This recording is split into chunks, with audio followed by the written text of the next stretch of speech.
Just as promised, Traveler and Paimon.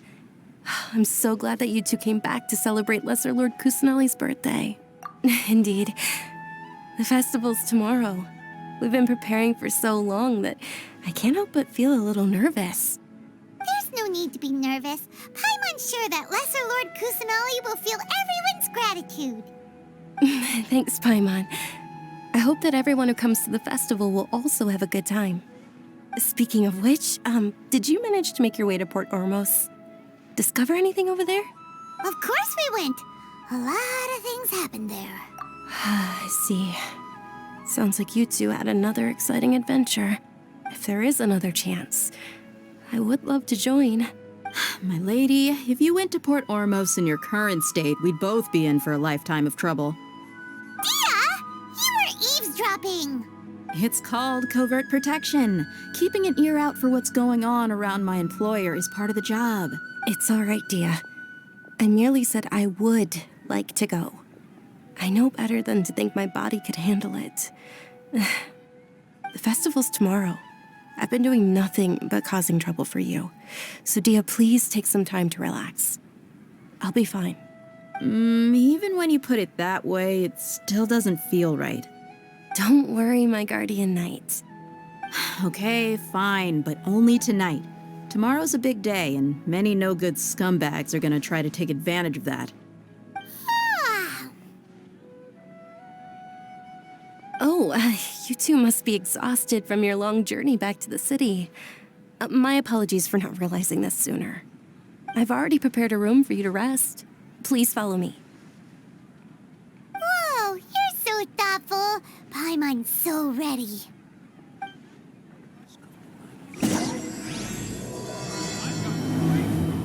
Great drinks that everyone can enjoy.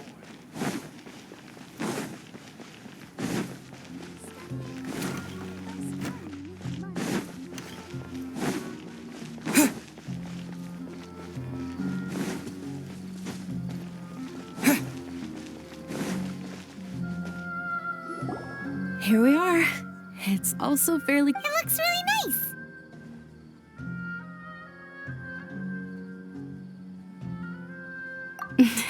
Not at all.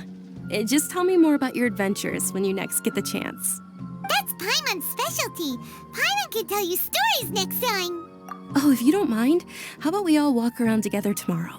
All of my friends will be working the festival, and Dia's still insisting on her covert protection. Yeah. It'll be pretty hard to relax and enjoy the festival if Dia's constantly hovering over you, right? Then let's meet at the nearby bazaar first thing tomorrow morning. Have a great night. It's a deal. Good night, Dunyarzad. I may be too excited to fall asleep tonight. See you tomorrow. Paimon's starting to really look forward to the Sabzeruz festival, too. Will there be lots of yummy food? Oh, no. Thinking about food is just gonna keep Paimon up all night. The earlier we sleep, the better. Let's go inside, Traveler.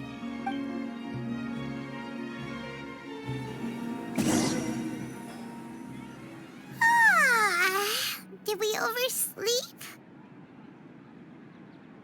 We should go meet Dunyarzad right away.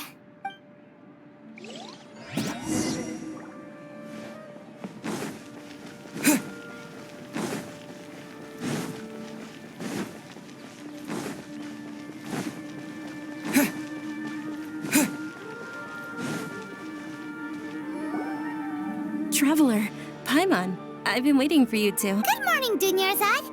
We must have overslept a little bit. Not at all. I arrived early. Today is finally here. I must cherish every moment as if it were gold. You've worked so hard for this day. You gotta enjoy it to the fullest. You know it. Oh, it's just that, as expected, I had some trouble falling asleep last night. I'm hoping my body won't be too much of an issue today. Well, shall we? Let's start with the stalls over there. Many vendors came out of the blue to support the event, and they insisted on covering costs themselves. Let's go give them some business. They paid for everything out of pocket? Oh, sounds like they're not in this just for the Mora. They all said that contributing to a lively festival atmosphere is more important than money. Especially since we don't often get to celebrate Lesser Lord Kusanali's birthday. Ooh, they're selling food over that way! Let's go... This is a stall offering foods from the Haftmewa feast. Oh, you could tell straight away. I thought most people nowadays wouldn't know. Mushrooms, flowers, and all kind of fruit? It's all vegetarian stuff. Oh, Paimon's a little disappointed. So, what's the Haftmewa feast you mentioned just now? It's another Sabzeruz festival tradition. People used to set their tables with 7 different foods. Generally speaking, the most common selections were foods like Rukashifa mushrooms, lunar lotuses, Sumera roses, sunsetias, kapulatas, hara fruits, and zaytun peaches. So, the Sabzeruz festival is a vegetarian holiday? You don't have to be a vegetarian to enjoy the spread. We just use the 7 foods to symbolize the 7 virtues of the Dendro Archon. Wait, but if that's the case, if Sumera uses vegetarian food to represent the Dendro Archon, then wouldn't the Pyro Archon's festival be full of food like roasted fowl, juicy meatballs, grilled steak? Oh, Traveler, we have to go to Natlan as soon as possible! I hope your wish comes true one day, Paimon. Thanks! Alright, how about we also check out some of these other stalls?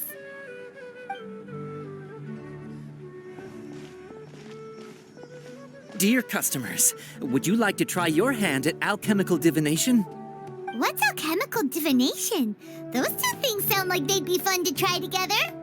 Right? I thought the same when I first heard about it. It is said to be a mysterious craft invented by none other than Lesser Lord Kusanali herself. So, how does it work? It's quite simple. After you give me any 2 alchemical reagents, I'll use them to perform a random transmutation. Sure sounds random. So random that it will probably fail. That is precisely what we need. After the transmutation fails, your one and only diviner here will interpret the remnants. Well, according to Lesser Lord Kusanali, everything is interconnected, and all that occurs can be traced back to fate. You could say this is a pearl of old wisdom. Why does everything sound so much more credible when Dunyarzad says it? Are you guys working together? So that's the true wisdom behind it. This young lady sure knows her stuff. So, how about it? Want to give it a try?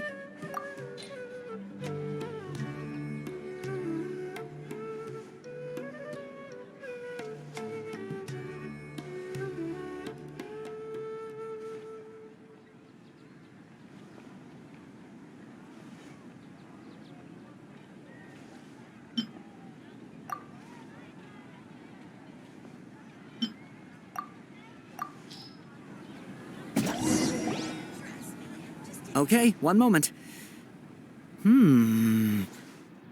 It's the moon. Paimon wants to take a look too. Is it? It looks more like a pie that Paimon bit into. Generally speaking, the moon signifies... It means... Wait a moment. Is he really looking it up in a book? Oh, I remember now. It means illusions and lies. Illusions and lies? That sounds rather ominous. Yes, but this book says that if you trust your intuition and overcome your fears, the sun will surely rise. He's not even trying to hide his book anymore. Naturally, fate will only ever show you the beginning of a journey. It is up to you to forge your own ending. Oh, thank you so much. I'll keep that in mind. Oh, it's nothing. I'm just learning as I go. Guess that was still pretty interesting. Okay, on to the next stall. They say the Sabzeruz festival was very lively a long, long time ago. Large flower carriages used to parade through the city. As they headed towards Port Ormos, people would throw flowers, candy, and liquor all along the way. Dunyarzad's eyes are sparkling right now. I wish I could have seen that spectacle. But if you ask me, I'm sure Nilu's dance of Sabzeruz would be just as impressive.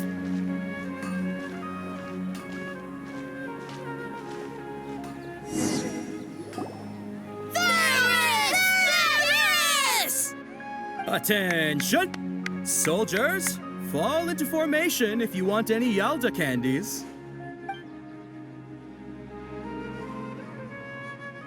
It's a weird guy with a weird hat. Hey, it's Dunyarzad! Wow! Miss Dunyarzad, the children love you even more than the Yalda candies.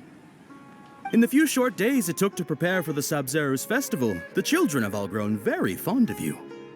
The Hallowed Night of Flowers. It's an honor that you know my name.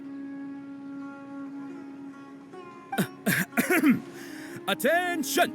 In the name of Ferris, the Knight of Flowers, I commend you on your contributions to the glorious Sabzeruz festival. All right, little soldiers. Take your Yalda candies and don't forget your loyalty to Lesser Lord Kusanali. Dismiss! Yes, Knight Ferris! Just what is going on here? Ferris, the Night of Flowers, is another Sabzeruz festival icon, and one immensely popular with children. It's all thanks to Miss Dunyarzad's sponsorship that the children can make such wonderful memories today. As are we to you, Vihar. Oh, not at all. Oh, speaking of tradition, do you want some Yalda candies? They're a festival staple, and I happen to have some boxes readied here. Take a look and pick whichever one you want. Whichever one, don't these boxes all look the same? That is the fun part. Each box contains a random flavor. It's up to the luck of the draw. Flavors include lavender melon, hara fruit, sunsetia. Ooh, those all sound pretty good. And there's also lizard tail and oni kabuto. Huh? What's up with those two flavors? Oni kabuto is a little spicier than lizard tail. Dunyarzad, you tried them before? Travel, it's all right. Paimon believes in you. I also believe in your intuition. Great. These boxes of candy are numbered 1 to 5 from left to right. Which one do you want?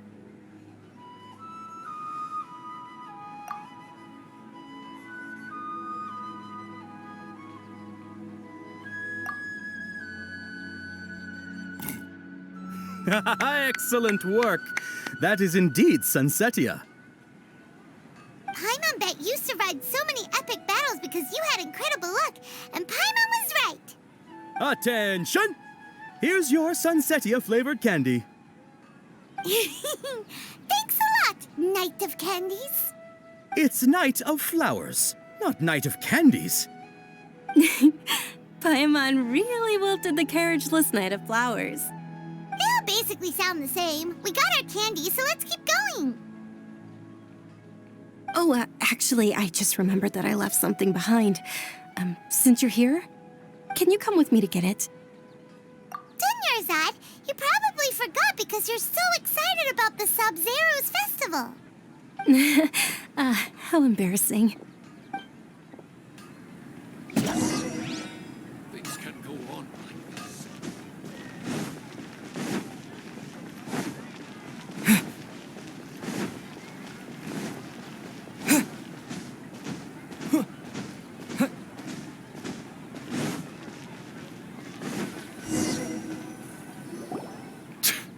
We're too late. Who knew the little lady was such an early riser? I know, right? Hey, wait a minute. Boss, isn't that her? That most certainly is. We're in luck. She's walking right into our clutches. Those Eremites don't look like they're up to any good. Who are you? I don't believe the Homayanis hired you. That's right. We haven't received any of their mora, but I wonder how much the Homayanis would shell out to get you back. They're a gang of kidnappers! Traveler, hurry and protect Dunyarzad! Hey, did you scumbags even consider that the Homayanis might have hired a merc that outclasses you? You're... Dia! Dia the Flame Main! No wonder we mercs haven't heard anything about you for so long. You sold your unruly mane to the highest bidder. Don't speak so disrespectfully. My family started working with her as gratitude for her past kindness to us. Don't worry about it, my lady. Just some friendly banter between mercs. One punch and those rabid dogs will expose themselves for what they really are. Aren't your claws all dull by now? Don't get too cocky!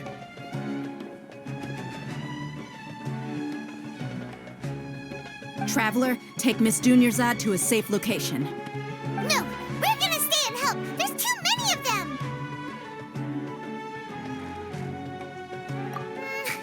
You're right. All right, fine. Please be careful, Dia. Don't waste your time worrying about me. This is my job. Look out for yourself. After I've wiped the floor with them, I'll go find you all.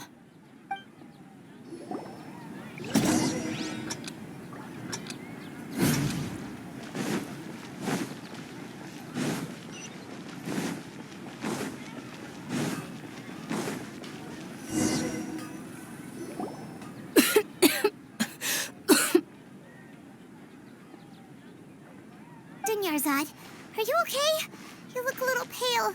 Are you in shock? I'm fine. My body always reacts like this whenever I exert myself too much.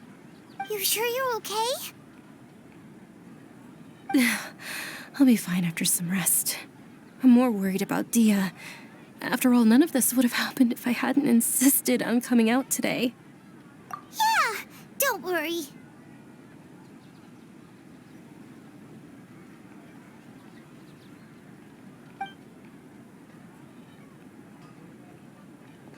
My lady, Traveler, found ya. Dia! You took care of them so fast! Any more of them? Or rather, did anyone follow you? Dia, your arm. Oh, this? I'm fine. It's just a scratch. Normally, they wouldn't have been able to land a hit on me at all, but I'm still getting used to this new greatsword. Please, let me take a closer look. Come on, it's nothing. Us mercs aren't as fragile as you think. Hold on, you said something about a new greatsword. What happened to the one you were using before? About that. Well, I sold it, because I was low on mora. Stuff like this happens every now and then. It can't be. The anonymous donation that was used for the venue's final round of preparations?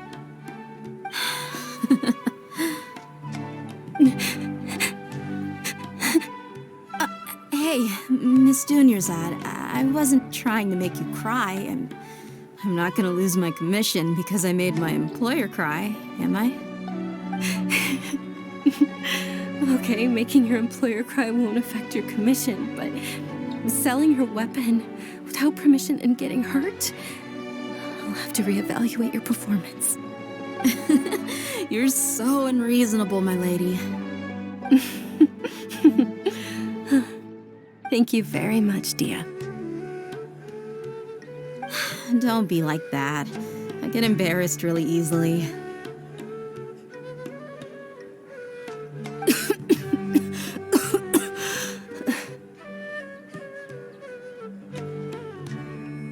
Are you feeling unwell again, Dunyarzad? My lady, your condition. Traveler, can you take her somewhere to rest? I'll look around the area to make sure we're safe from an ambush.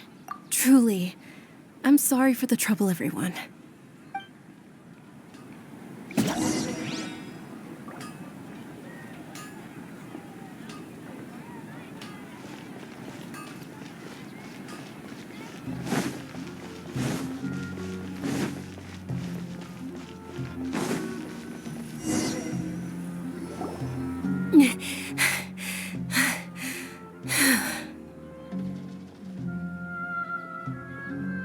Are you feeling better, Dunyarzad?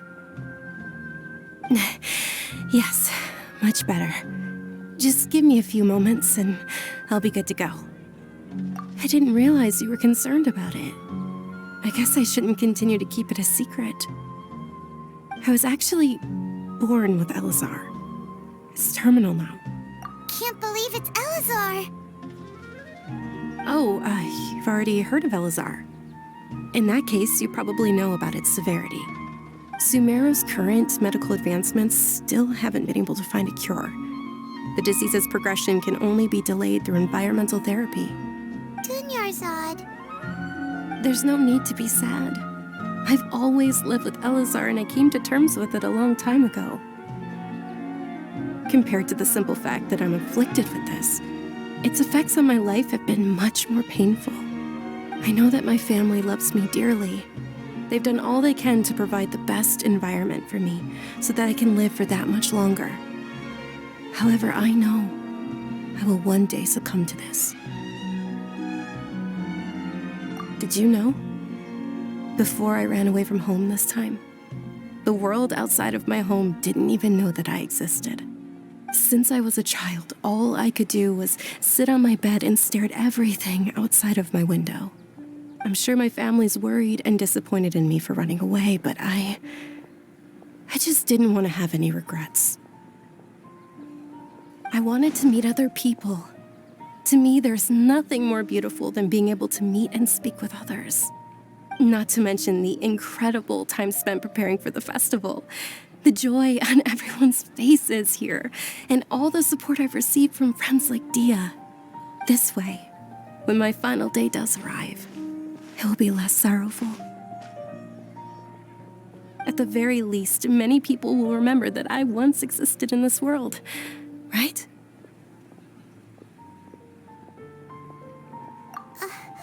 As long as you don't forget Paimon, Paimon also won't forget about you. No, even if you forget Paimon, Paimon will still remember you. Thank you two so much. I apologize for the depressing conversation. This is out of character for me.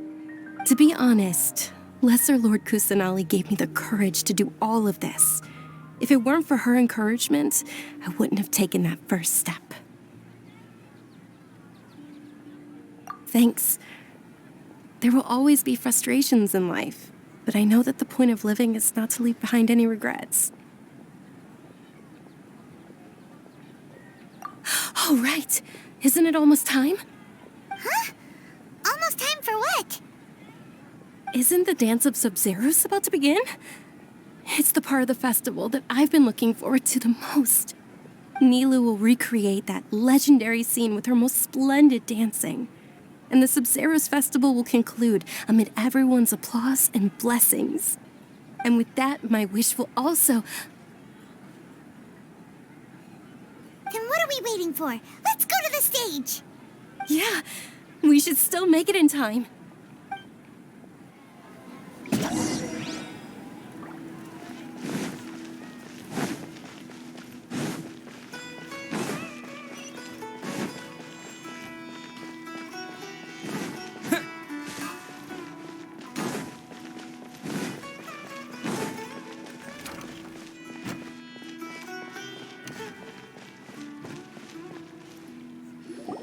Were you not aware that the law prohibits this type of performance from taking place without prior permission? Over there! Someone's yelling at Nilu! I think I just saw the Academia's Grand Sage. Why is he here in person? But the dance of Sabzeruz is one of the key parts of the Sabzeruz festival. If we can't perform it... The Sabzeruz Festival. The law also prohibits the private hosting of large-scale religious festivals. Only the Academia can host such an event. If you continue to resist, we will have to order an investigation into every single event organizer. The Grand Sage has already granted you much leniency. I advise that you exercise tact. How did things turn out like this? The Academia was originally responsible for the Sabzeruz festival, but they failed this responsibility for many years. This is a hard pill to swallow, but you're right. Things would only get worse. Art, dance. Aren't you ashamed of pursuing such frivolous and meaningless activities in this land of knowledge and reason? Our Archon created the utopia that is Sumeru City for all scholars who sought validity, verity, and truth, while people like you wish to defile it. No. I believe that our Archon never rejected the arts. Even the goddess of flowers dedicated a dance to her. With your lack of intellectual credentials, I do not believe you are qualified to debate with me. What you should be doing is finding workers to tear down this ridiculous eyesore.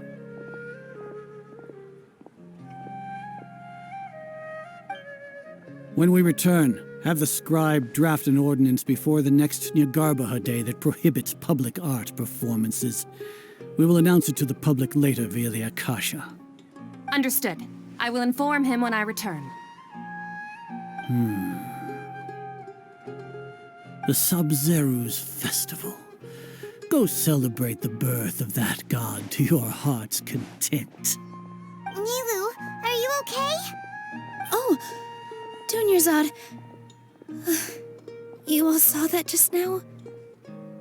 The Grand Sage ordered us to stop the performance. Yeah. Let's go somewhere the Academia can't find us and perform there. But how do we let everyone know? And what about the atmosphere and the stage? Or we could get people to block them off so they can't interrupt the performance. No. They just threatened to investigate the organizers. If we were caught... Nilu, it's all right. Don't worry about it. But you've been looking forward to the Dance of Sabzeruz so much. And I know how important this festival is to you. I don't want you to have any regrets. It's okay. Seeing you care this much about my feelings is more than enough. It would be too risky to continue the Sabzeruz festival at this point. I don't want to get everyone in trouble. If you say so. But you can sneak out for the next Sabzeruz festival, right? We'll make sure the next one is a smashing success. The next one. Yes. Okay. It's a promise. It will be a smashing success. I can't believe this is how things turned out. Those heartless geezers. It really is okay. There's nothing we can do about it. Still, I'd be lying if I said I had no regrets. I would have loved to see Milu's dance.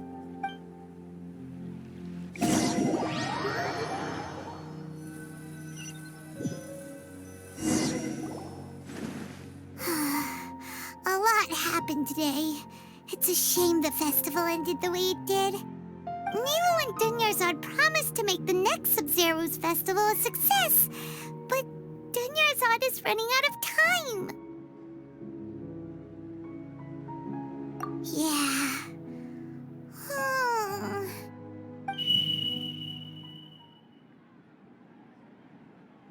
All connections have been secured to construct the most stable framework possible. The project has entered its most critical phase. Power has begun to flow from...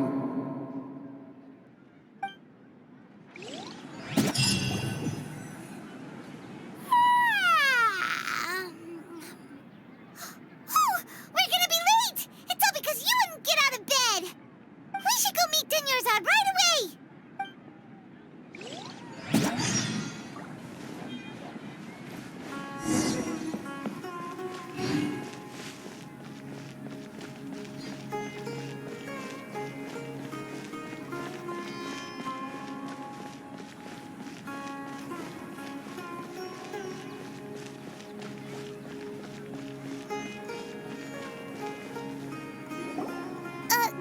morning, Dunyarzad.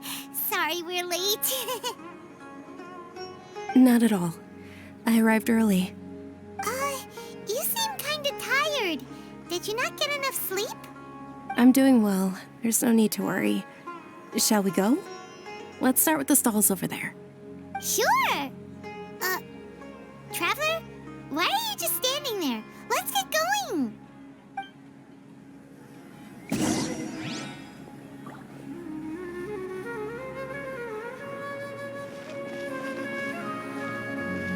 Ooh, they're selling food over that way! Let's go take a look!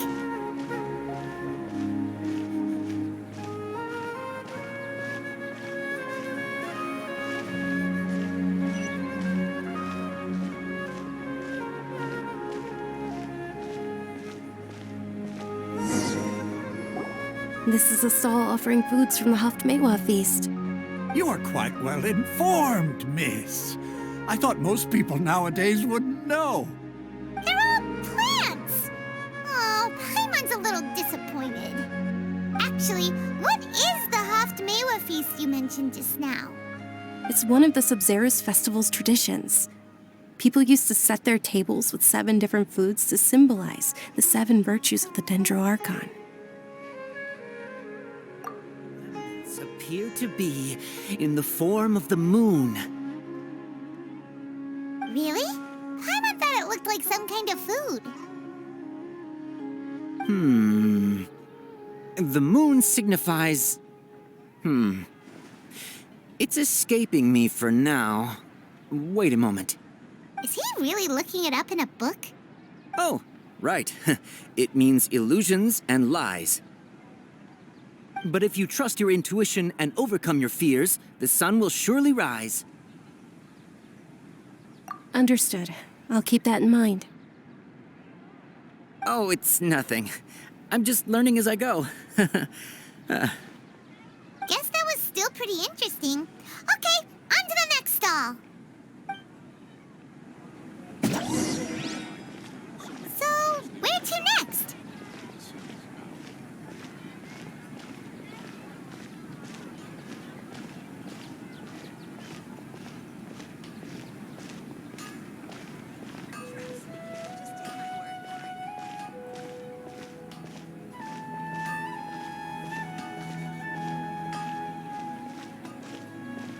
Things can't go on like this.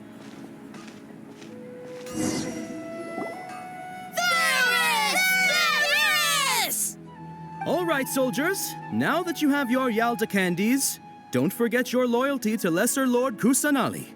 Dismissed! Yes, Knight Ferris! What's going on? Is this a play? Ferris, the Knight of Flowers, is another Sabzeruz festival icon and one immensely popular with children. It's all thanks to Miss Dunyarzad's sponsorship that the children can meet the Knight of Flowers. Oh, do you want some Yalda candies? I happen to have some boxes readied here. Take a look and pick whichever one you want. What's to pick? Don't these boxes all look the same? It's not that simple. Each box contains a random flavor. It's up to the luck of the draw. Flavors include lavender melon, hara fruit, sunsetia. Ooh, how interesting. And there's also lizard tail and oni kabuto. Ugh, why do those flavors even exist? Traveler, help Paimon pick one. Paimon wants to eat the sunsetia flavor. Great! These boxes of candy are numbered 1 to 5 from left to right. Which one do you want?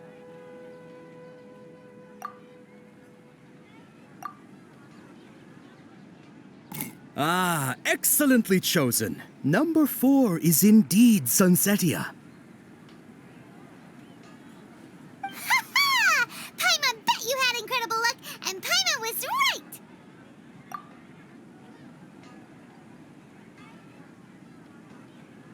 Huh? How's that possible? It's obviously random. Maybe we didn't sleep very well last night. Or maybe we slept too much.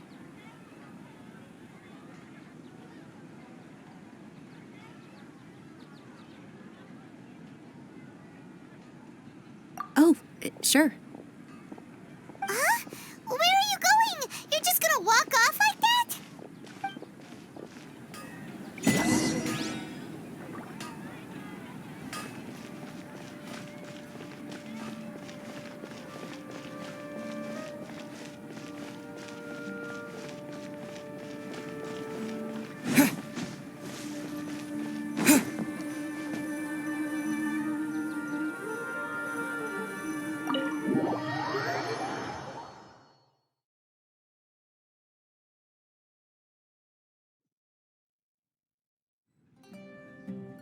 A feeling of deja vu?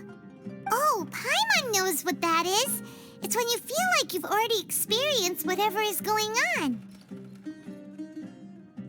In that case, Paimon also felt something like that today. But that's just our brains playing tricks on us, isn't it? So why'd you run here in such a hurry?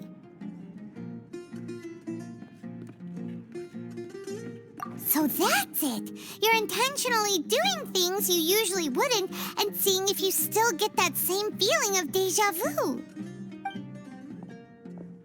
Welcome, you two. Are you here for lunch? What would you like to eat?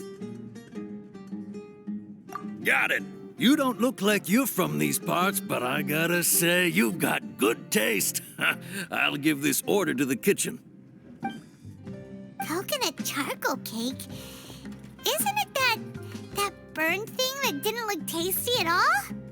Oh, Paimon understands what you're trying to do now. You'd never normally order something like this.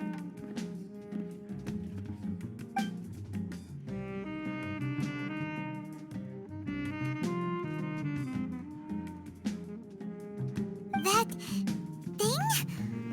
Are you really gonna eat it? Isn't this going a bit too far?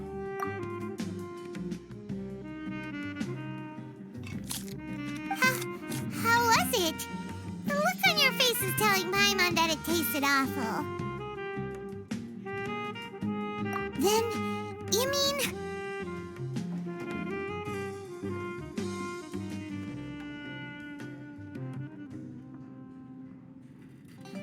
That's impossible! We were just talking about how gross it looked!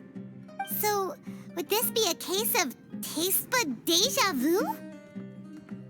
Paimon also gets the impression that we've been here many times, even though we aren't regulars. How about we go out again and try something else?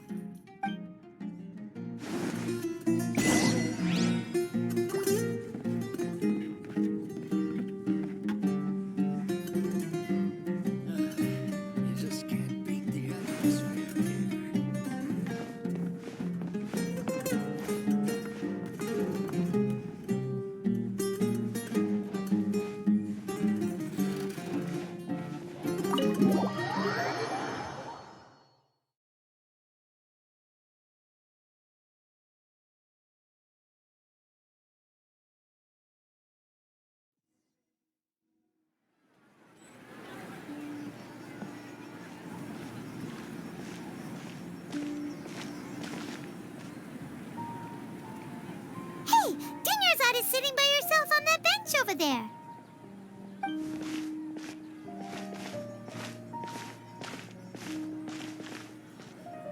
What a coincidence, Dunyarzad. We meet again.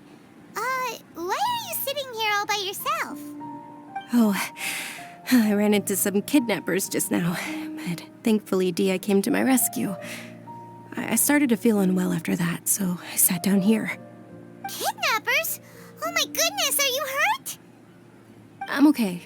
Dia's arm got scratched, but it isn't serious. Whew, that's a big relief. But, Dunyarzad, you seem a little down today. It's the Sabzeruz festival, and you've been looking forward to it so much. Not at all. I've always been like this. Excessive physical exertion or strong emotions tend to aggravate my illness. Besides, no matter how amazing today may be, it is but a single day. After however many more days, my time will come to an end.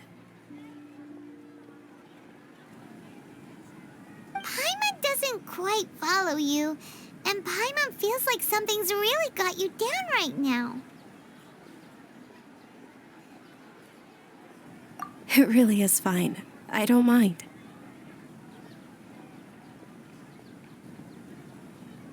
Huh? Did something happen? Dunyarzad, have you ever felt deja vu? You know, like when you've already experienced something that's happening right now? Deja vu? No. But my days have been the same for years now. Even if I were feeling deja vu, I suppose I would already be used to it. Oh, Paimon sees. Then, is it only the two of us? It's almost time. Huh? Time for what? Nilu's Dance of Sabzeruz is about to begin. Let's go.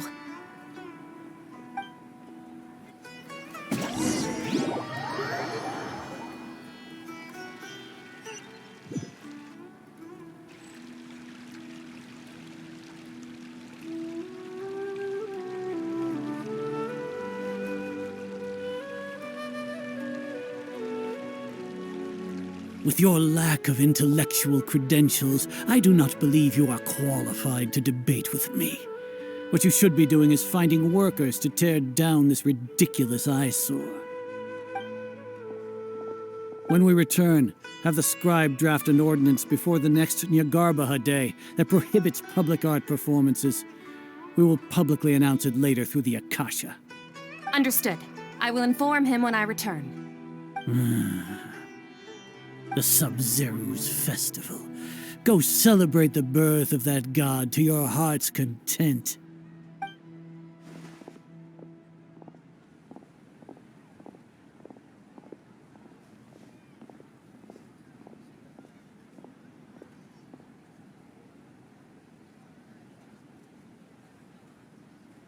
Nilu, are you okay? Oh, Dunyarzad. The Grand Sage ordered us to stop the performance. It's okay. There's nothing we can do about it. But you've been really looking forward to this. I don't want you to have any regrets. It truly is unfortunate, but I don't want to cause trouble for anyone. Didn't the Grand Sage say that he might investigate the organizers? True, but... Well, okay. I'll just have to try again next year. The next festival. I probably won't be around by then. Wait, what did you just say? No, nothing. I'll be heading back to rest. Thank you for your help, everyone. Paimon can't believe what those heartless geezers did!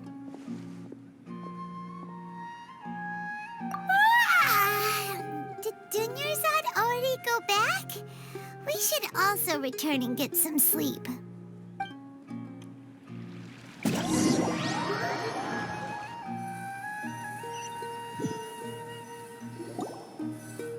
So, in the end, you still couldn't figure out what that deja vu feeling was all about? Maybe it really was because of exhaustion. Same here. That's why Paimon stopped thinking about it halfway through the day. Then, how about we settle in and get a good night's sleep? For now, we can chalk things up to exhaustion. We can do more thinking tomorrow.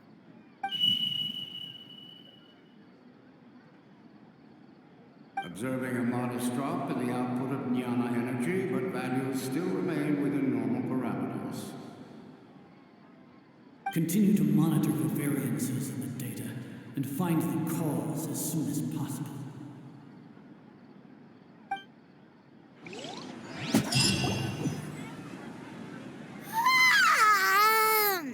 Why does Paimon feel so tired after so much sleep?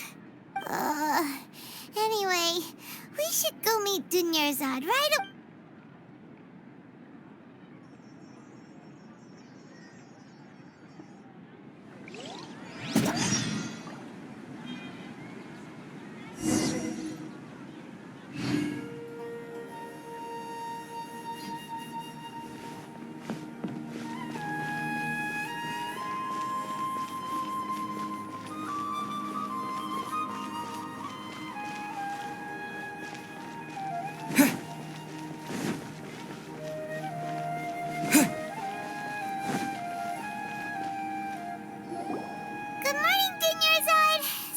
keep you waiting.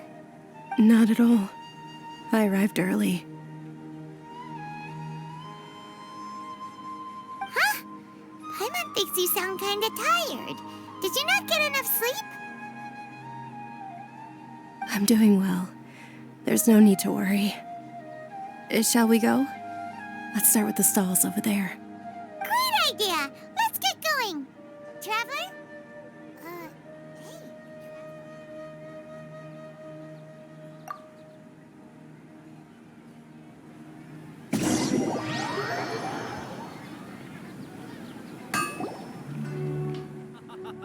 It's all thanks to Miss Dunyarzad's sponsorship that the children can enjoy the Sabzeruz festival.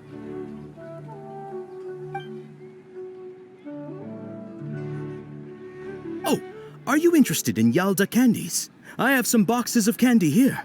Pick whichever one you want. Not much of a choice. All these boxes look the same. It's not that simple. Each box contains a random flavor. It's up to the luck of the draw. Flavors include lavender melon, hara fruit, sunsetia. They all sound pretty tasty. And there's also lizard tail and oni kabuto. Huh? What were those last two? He'll help me choose. Paimon wants to eat the sunsetia flavor. No problem. These boxes of candy are numbered 1 to 5 from left to right. Which one do you want? Oh, I like your confidence. No hesitation at all. Oh, congratulations! Number 4 is indeed sunsetia.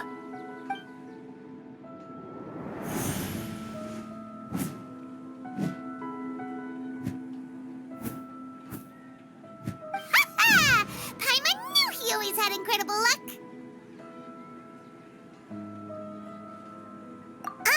Paimon's not really interested. What? He was... That couldn't have been luck. Mind reading? Tell us what's going on! Since when did you get superpowers? Traveler?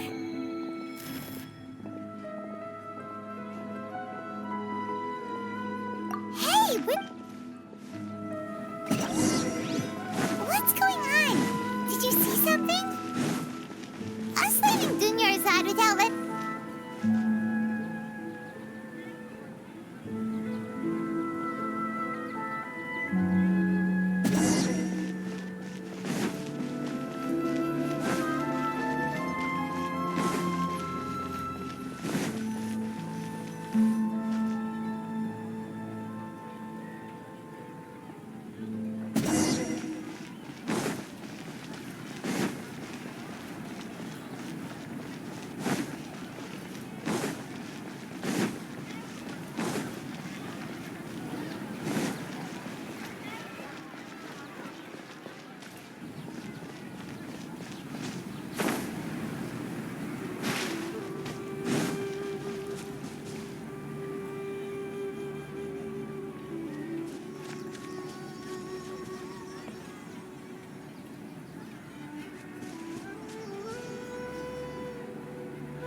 What are you looking for? Why did we come here?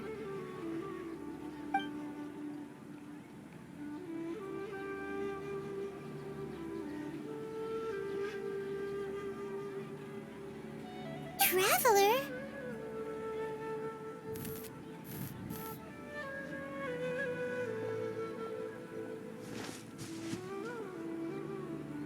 That's...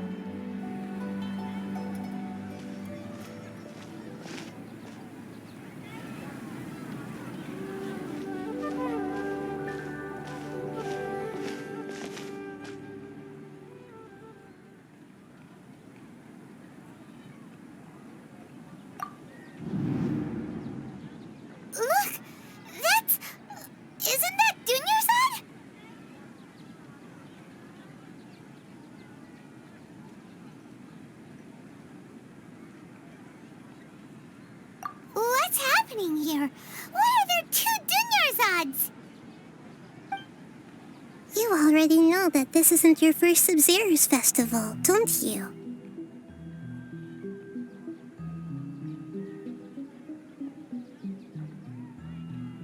I'm sure you already know how to use this. A knowledge capsule? Where did you get it? What's inside? You should use it too, Paimon. You know Paimon?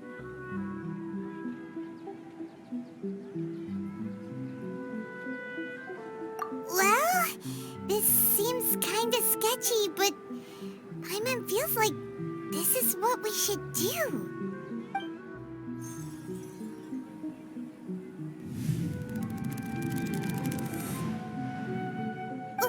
What the?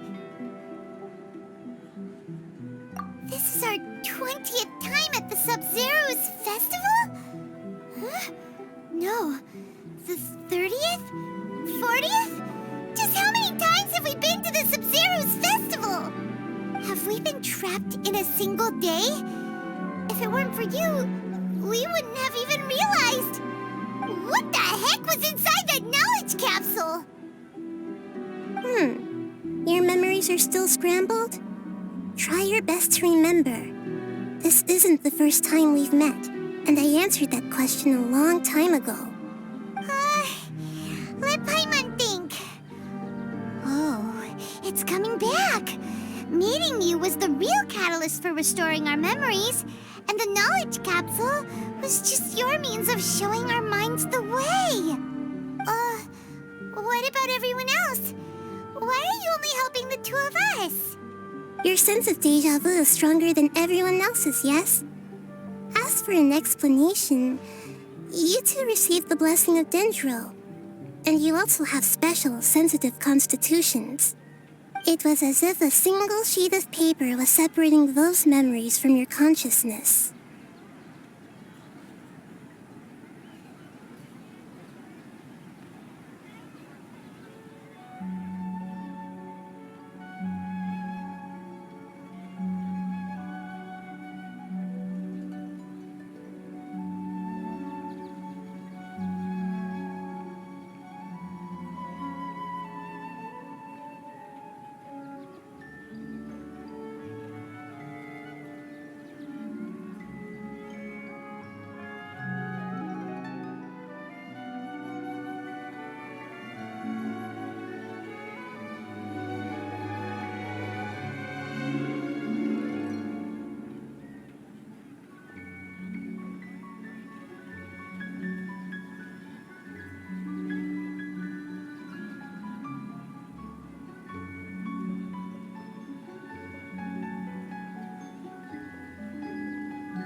familiar question.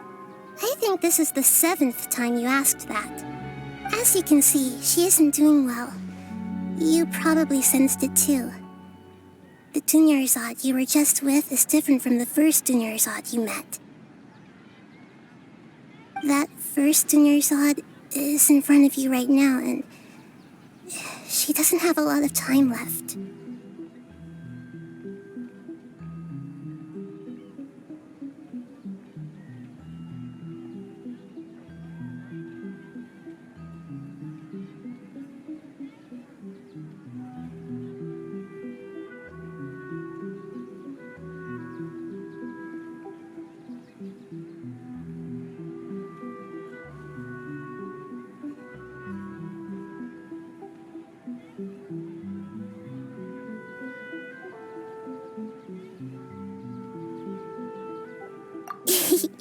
Looks like you're almost done sorting out your brain. Oh yeah, I'm Nahida.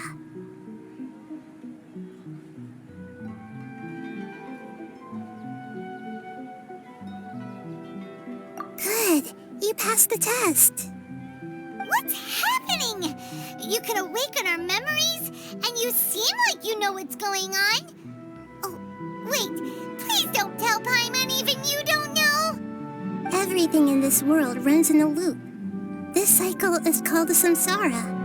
You, me, and everyone else are all stuck inside the one-day Samsara. As for the truth, that's on you to find out. If you were told the truth instead of discovering it yourselves, it would literally blow your minds. I don't know how you'd be after that. I can only give you surface-level help, like bits of information and subtle hints. For the rest of the time, I'll be doing all I can to slow down Dunyarzad's illness. She looks like she isn't doing well at all. Her illness gets worse after each Sabzeruz festival. If we can break out of the Samsara, I might be able to save her. But as things are right now, she's just a small bird in the sky that's about to lose its last feathers. All I can do is raise a gale to delay her fall. You sure love to use weird analogies. Analogies are wonderful tools. They let you use existing knowledge to understand unfamiliar things. Okay, so, with what you know so far, what do you think the truth is?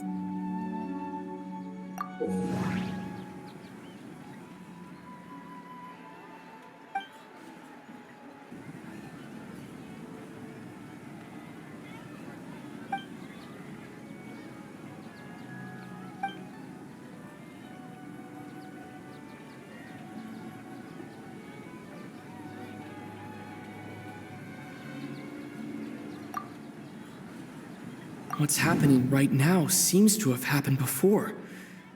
This feeling has been getting stronger and stronger.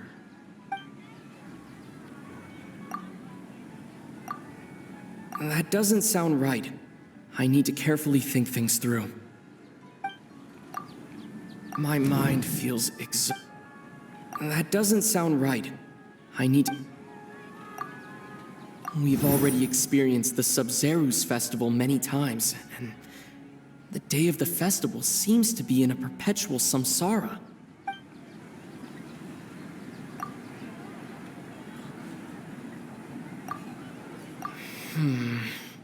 I can't...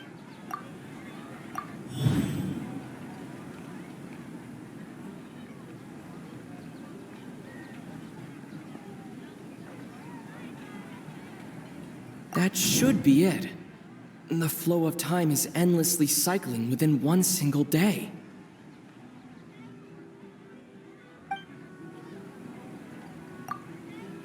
A time loop.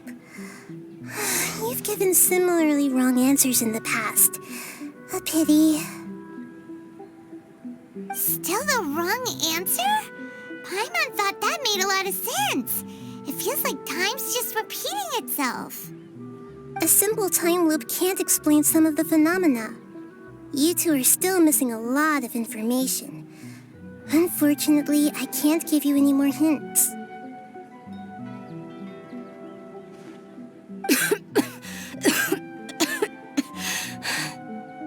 Nyarzad!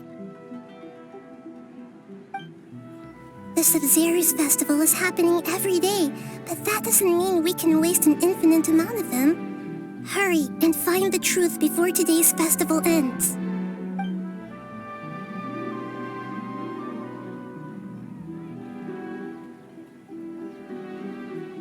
Let's think about our current situation. To save Nyarzad, we have to escape the Samsara of the Sabzeruz festival. And to do that, we need to figure out what's happening. The truth. Nahida rejected the idea of a time loop, so we must have missed something, right? Paimon's memories say that we've already done this many times, but let's go talk to people again. It's more productive than sitting here and scratching our heads.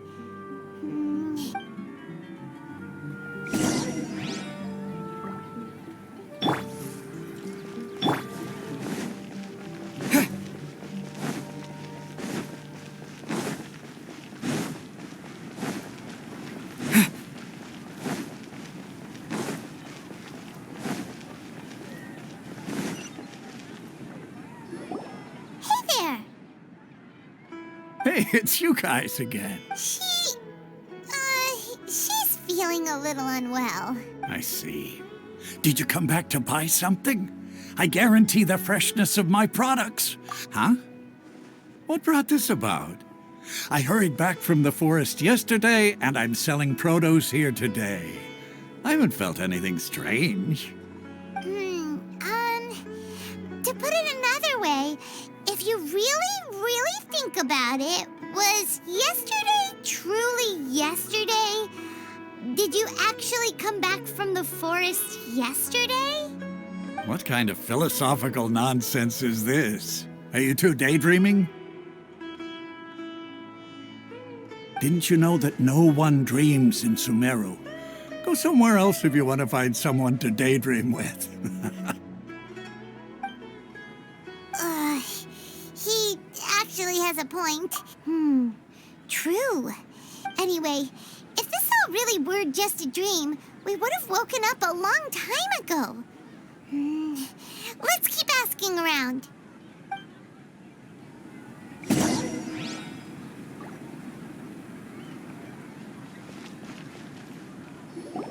Oh, it's you two. Was my divination so accurate that you felt compelled to compliment? Ooh, I knew it! I told you, the god's divination is highly accurate. You just hadn't fully understood its significance yet. You're really excited about this, huh? That's exactly why we came back. Help us better understand it. Help you better understand it? Well, that isn't exactly what I excel at. So, you're admitting that you don't have a clue? Anyway, what kind of situation did you get into? Huh? Hold on a second. I thought you guys just lost your wallet or fell for a scam. What you just said, are you serious? Does that kind of thing actually happen in real life? Paimon knew you weren't going to believe it. Marvelous. Truly marvelous. I believe you. Recall the interpretation of your divination, the moon, illusions, and lies. It really felt like an omen. When you say it like that, the divination does sound like it's related to what's going on. Can you read any more into it? I believe that the Archon's revelations are never more than vague hints. Anything more specific is beyond the reach of mere mortals. The book only says, if you trust your instincts and overcome your fears, the sun will surely rise. So that's how it is. Looks like fortune-telling is just fortune-telling. It's no good for practical problems. We haven't made any progress. Who else can we talk to?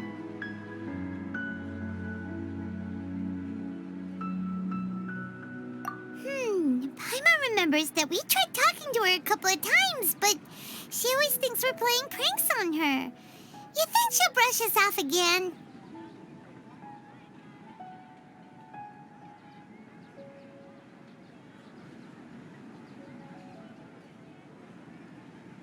Yeah, if we tap into with Dia's strong sense of responsibility as a mercenary, then she'll definitely take us seriously. At this time of day, Dia's probably just finished beating up those kidnappers. Let's go find her. So ridiculously overdesigned. So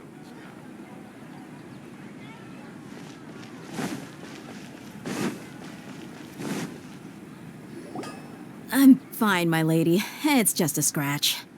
Perfect timing. Both of you are here. Paimon, Traveler, you came at just the right time. Listen, there was a dangerous Huh? You saw? Then why didn't you jump in earlier? If someone was protecting Miss Dunyarzad, I could've went all out. Anyway, can you do something for me? You want the Traveler to take Dunyarzad somewhere to rest up while you check to see if there's still any kidnappers around. Did Paimon get that right? How did you know what I was going to say? We need to say something convincing. Dia sold her greatsword to raise additional funds. And then she was injured Tell her, Traveler!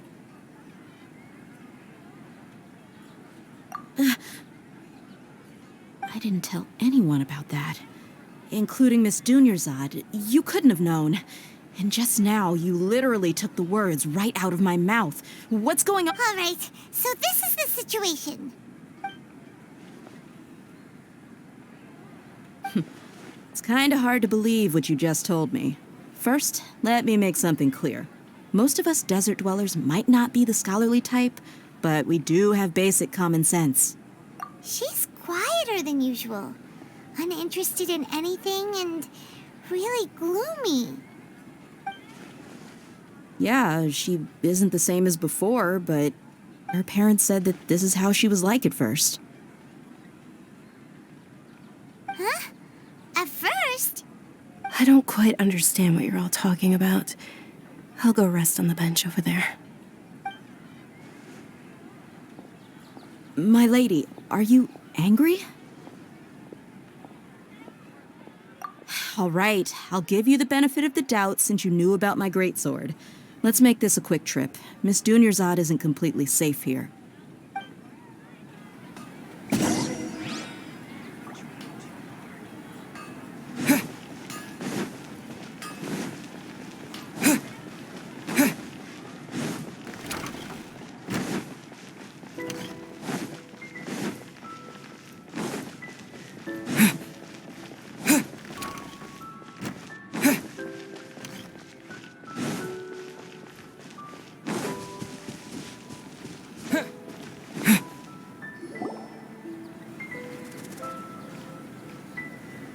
Nahida, we brought a friend.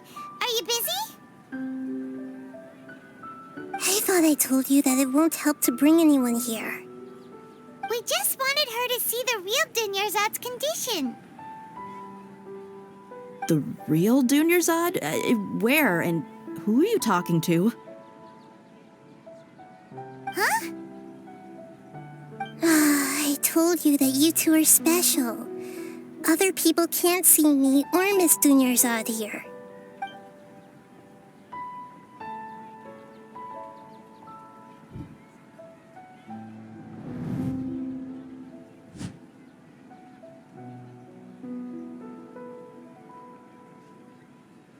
Hold on. Over there. Is that? Wow. How perceptive. Does she have invisible antennae? Miss Dunyarzad, she's lying down here, isn't she? How's she doing? Her condition's really bad, and she's basically in a coma. How did you know she was here? I can sense her aura. There are also lingering feelings of something like regret or disappointment. What happened? Do you believe us now? The Sabzeruz festival has been repeating itself. So, you think the sages are behind this? Yeah, they've always been against us. Wouldn't surprise me if they're using the Akasha to intentionally repeat the Sabzeruz festival as a sick joke. You have a point. Aside from the Dendro Archon, the Academia's sages are the only ones in Sumeru who could pull off something like this. Maybe there's more to the Akasha than we know.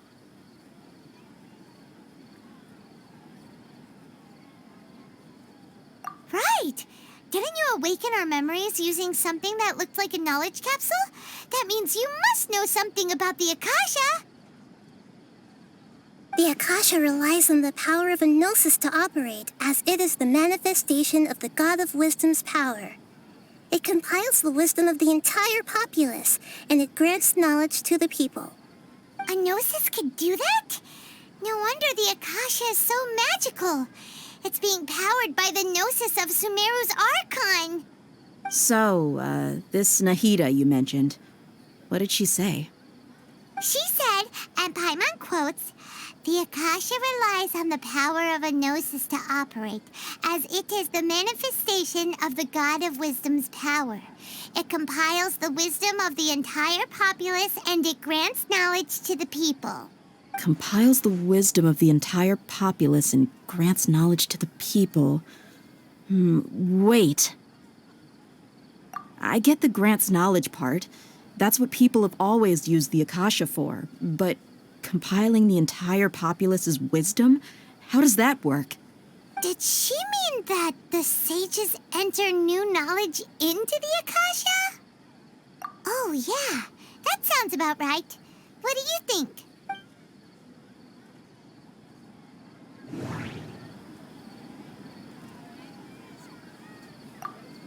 People in Sumeru don't dream. What a strange phenomenon. That doesn't sound right. Okay, Nahida said the Akasha relies on the power of a gnosis to operate, as it is the manifestation of the God of Wisdom's power. It compiles the wisdom of the entire populace, and it grants knowledge to the people. That doesn't sound right. I need to carefully think. My mind feels exhausted. You mean the Akasha is causing our mental fatigue? Huh. Now that I think about it, my head's been feeling unusually heavy. When the desert dwellers set off on their quest for knowledge, a sage once said, "Knowledge always comes at a price." Compiling the entire country's knowledge. You think the Akasha pulled a 180 and is extracting information from us? Who knows? The Akasha can put knowledge into our heads, so who's to say that it can't also poke around in there? We don't know any specifics. What's the point of doing something like that? Just think about it. If you could combine the knowledge of every single person in Sumeru, then you can basically turn Sumeru City into a single massive brain. This hive mind could make breakthroughs in problems that even the smartest geniuses can't crack. An excellent deduction. And the analogy comparing Sumeru City to a massive brain? I love it. In that case, we should take off our Akasha terminals right away. Maybe that'll solve this problem. Yeah, I was only wearing this for show in the first place. Didn't expect the sages to cook up such a conspiracy. Mark my words, when this is over, I'm getting evidence and exposing this whole thing to the public. How does everyone feel? Huh? What is it? Oh, that! Paimon knows what you're talking about. It's a single soft beep that sounds like it's coming from the Akasha terminal. The sound of a beep. Could it be a prompt tone for when the Akasha is operating? That's probably an important clue. We weren't using our terminals, but we heard a beep anyway. Traveler, did you hear that? I heard it too. Our ears aren't messing with us. There was definitely a beep, but it sounded like it was coming from inside my head. We took off our Akasha terminals.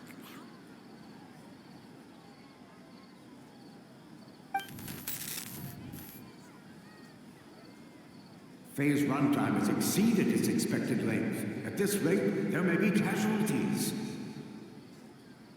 But we cannot lose all of our progress.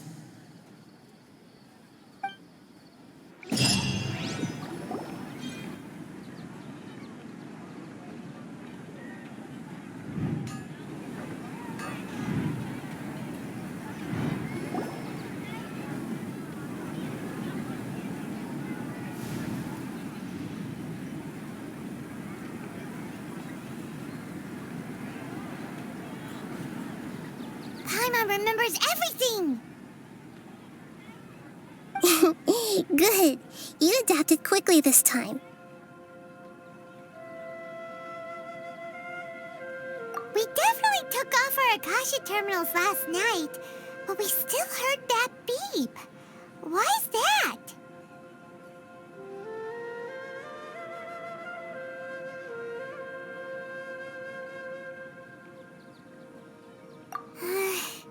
But now we can at least confirm one thing. The Akasha definitely has something to do with whatever's trapping us in this cycle. Oh, Paimon doesn't get it. Why would the Akasha go this far if all it wants is everybody's wisdom? It's extremely difficult for lab rats in an experiment to understand why they're being treated the way they are. If we're lab rats, then what are you? Nahida, you've never told us anything about yourself. I guess I'm the moon. The moon? Wasn't that the result of our divination? Anyway, knowing who I am won't help you get closer to the truth, so you should focus on other things. Don't get distracted and miss any clues. Okay then. Dia helped us a lot yesterday, so let's go find her. If Paimon's reading the time correctly, those kidnappers should be showing up soon.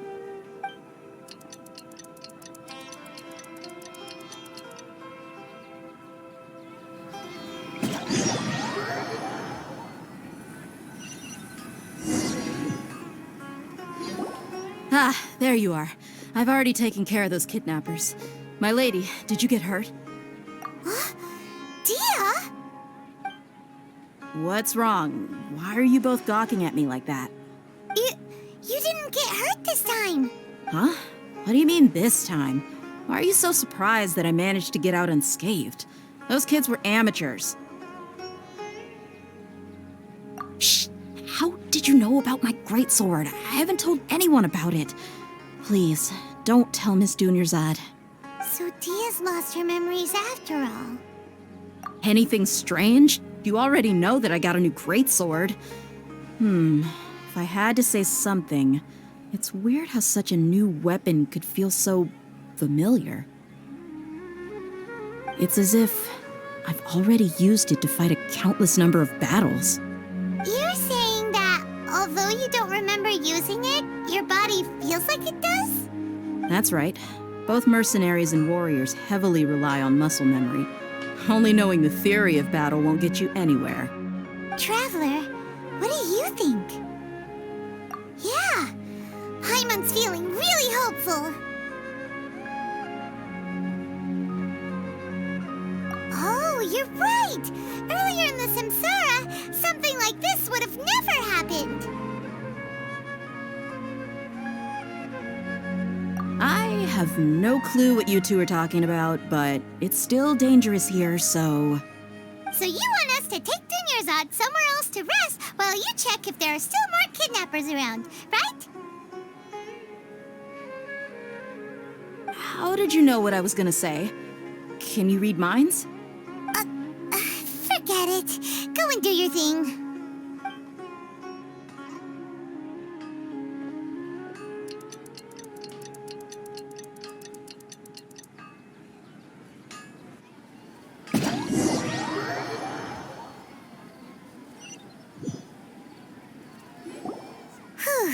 It's finally nighttime. Aside from Dia not getting injured, everything seems to have stayed the same. Listen, Nahida, we found out that Dia got out just fine today, even though she got injured every other time she fought the kidnappers. Do you think the Samsara has been broken? Have we saved Dunyarzad? Really? Good job on all that progress. Get some good sleep tonight.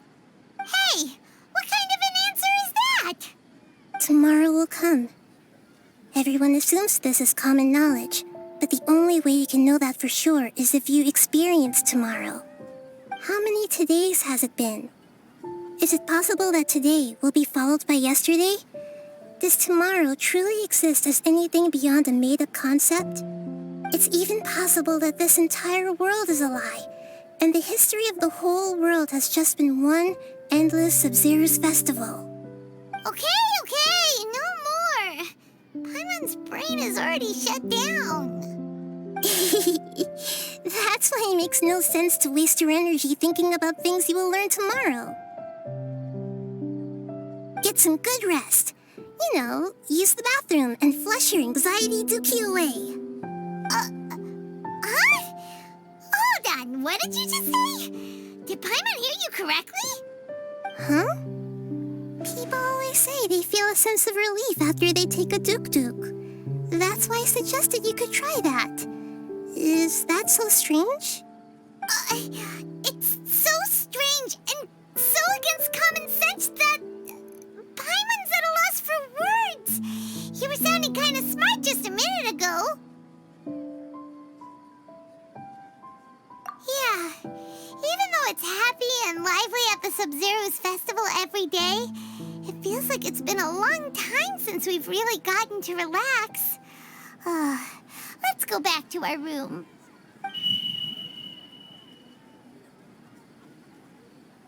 Continue the harvest. Compared to what we stand to achieve, these sacrifices are trivial.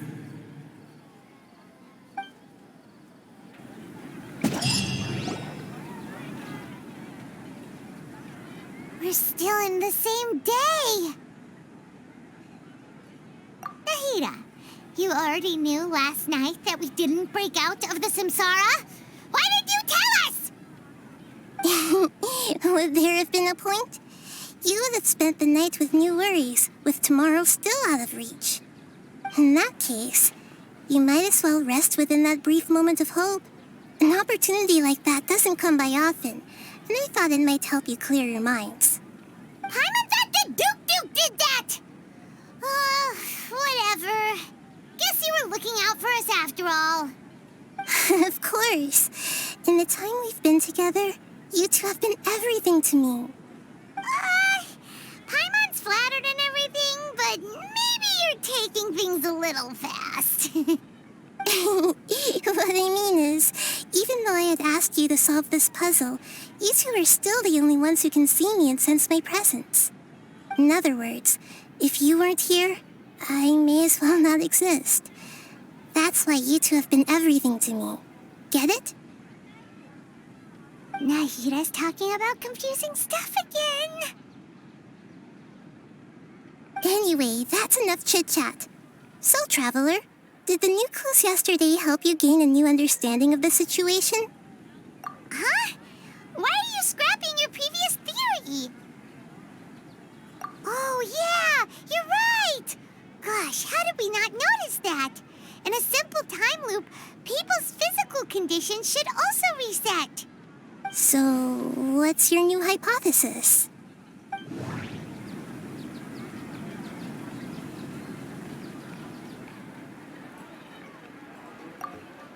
Mercenaries rely heavily on muscle memory, and Dia was able to use her experiences to avoid injury in later Samsara cycles.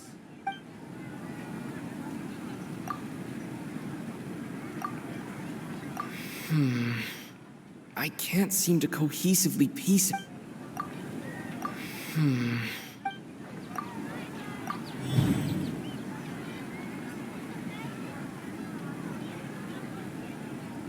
If all our memories of a day are erased at the end of that day, then we would unwittingly relive the same day again and again.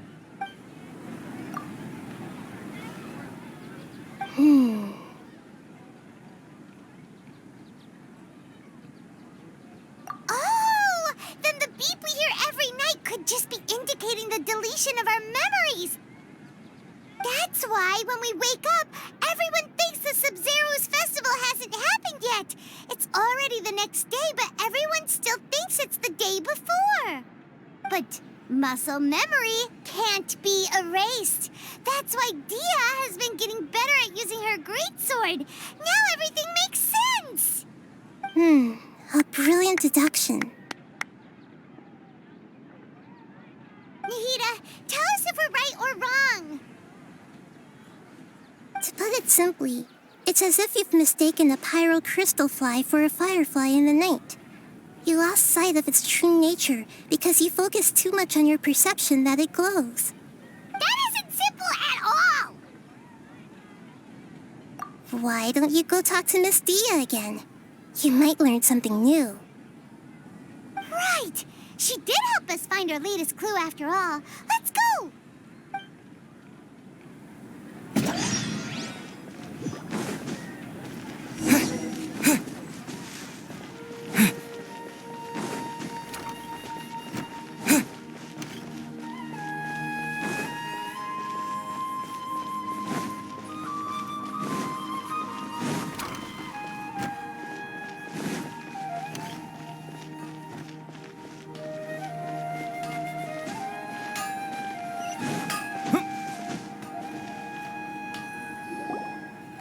There you are.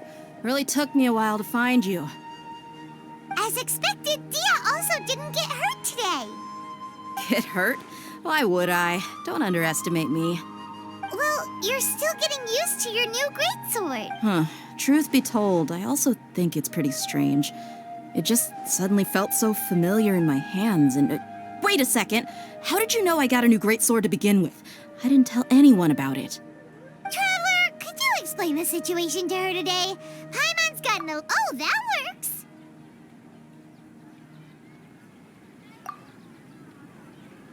What happened to you guys while I was gone? Did you get brainwashed by some cult? Don't think too hard about it. Just take what we're saying at face value.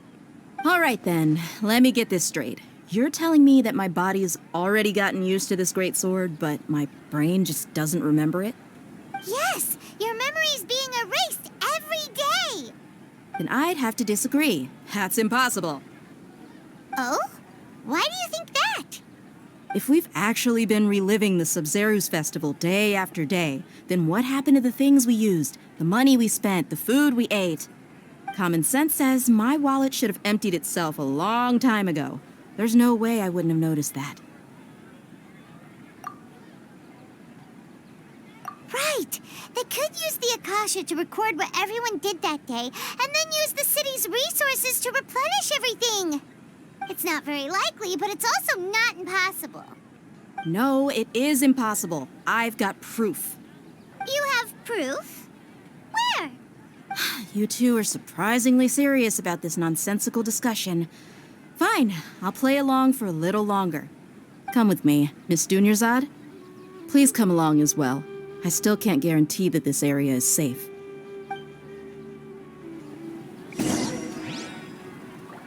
Paimon can't believe it's Dia who wants to show us something this time.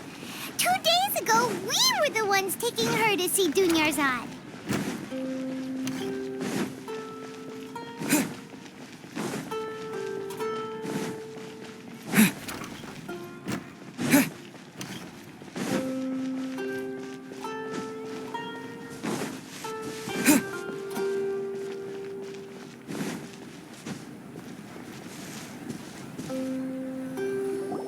This is it. Huh? This is a wooden training dummy. What about it? See those marks on the dummy? Those are the result of several days' worth of practice. Let's say the sages didn't replace it every day. Shouldn't it be hacked to pieces by now? That's true, but what if they did? Then the sages would have had to reproduce every mark I left during previous training sessions. I'm a professional fighter. My martial school has always emphasized the importance of refined control. The force, angle, and entry point of each strike is calculated and deliberate. That's why I remember every mark on the dummy, as well as my state of mind as I made each strike. It's just as they say, each swordsman has their own unique style, and even the same swordsman can't make the same cut twice. It would be impossible to copy these marks. Is it really impossible? What if they used some fancy machine to carve every single mark? People often say that a camera's photo can never replace an artist's painting because the former has no spirit to it. The same thing applies here. At a mere glance, I can differentiate carved marks from the results of combat training. Whew, I hope that cleared things up for you. Hey, is this that new brain exercise game that's been super popular with the scholars lately? It's surprisingly fun. Anyway, it's getting late. I should escort Miss Dunyarzad to Nilu's stage. See you later. Well, back to square one. Is our memory deletion theory also wrong? reach some other conclusions in the meantime. Yep, that's true. So, can we think of any new ideas right now? Strange? Paimon feels like everything's been strange lately. Huh? Leaving the city? You're right! It's really strange how we never thought of such a simple solution. Many things should become clear if we can confirm the flow of time outside of the city. Paimon can't believe it! Did we miss this because we're tunnel visioning too hard on our other theories? Or because we're just too tired? How about we go back and ask Nahida? Maybe we've forgotten something about leaving the city.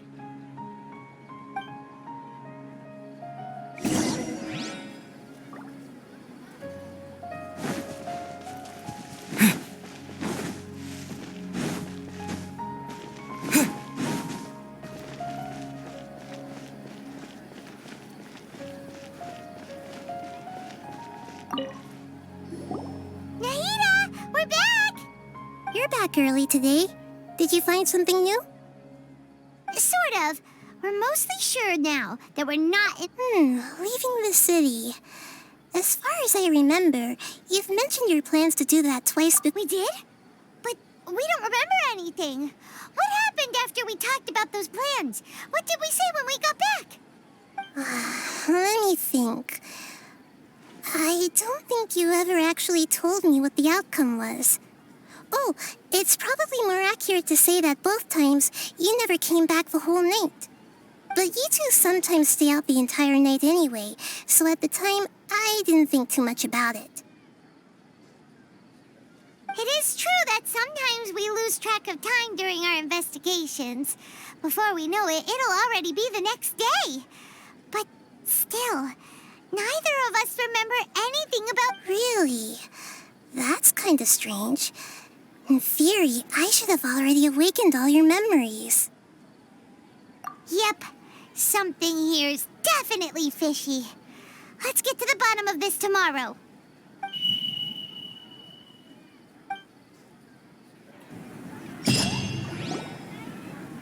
Our memories are back!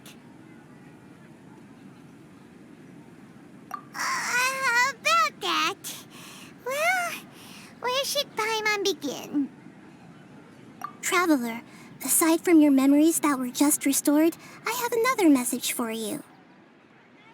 Listen to it and you'll understand. Can't go back. There are countless spaces here. Our Sabzeruz festival in Sumeru City is just one of them. Traveler, you should be missing 2 days' worth of memories. Paimon will fill you in. It's time to carry out our plan from yesterday. Okay, let's go!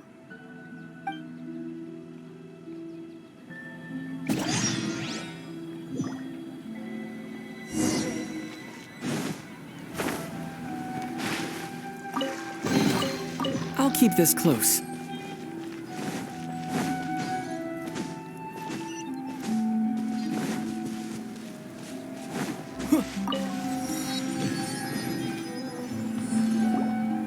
Why can't we leave the city? What is the academia up to now? Don't ask me. It's not like I can tell you anything. This is a direct order from the Grand Sage. Just wait until tomorrow. I have a real emergency. My goods have already arrived at Port Ormos. If I don't hurry, they'll be stolen. That's your problem. Make sure you make a request in advance next time. But it's not like you can just predict business matters in advance. It looks like the Academia already announced a lockdown for Sumeru City today. How completely unsurprising. Let's go and question them. Hello, sir. Why can't we leave the city today? Here we go again. Don't ask me. I don't know either. We just received an order that no one is allowed to enter or exit Sumeru today. They didn't tell us anything else. Angering me won't get you anywhere. If I had that kind of insider info, I would have left this stupid post long ago. It looks like he really doesn't know. If we can't get anything out of him, let's take matters into our own hands. Why don't we climb over the walls? Those guards can't be everywhere at once. This is a good spot, and the guard hasn't noticed us at all. Let's hurry! Huh? Why? Are you going to leave Paimon behind? But what if things get really weird out there and you get into some trouble? Then Paimon won't be able to help you. Oh, Paimon knows that Paimon can't do much, but we've always been together, haven't we? Okay. Paimon will wait for you. Promise Paimon that you'll come back as soon as possible. Just a quick look. And please, be careful.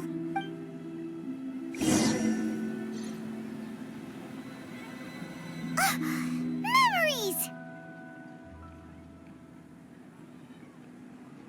Traveler!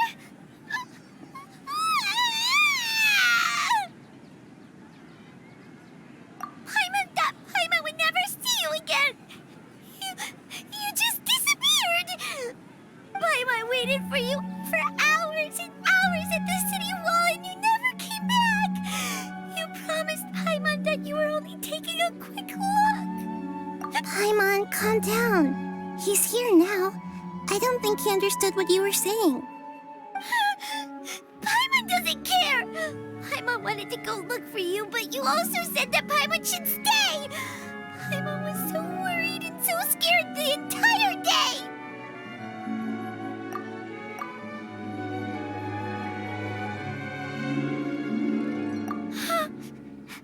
Okay.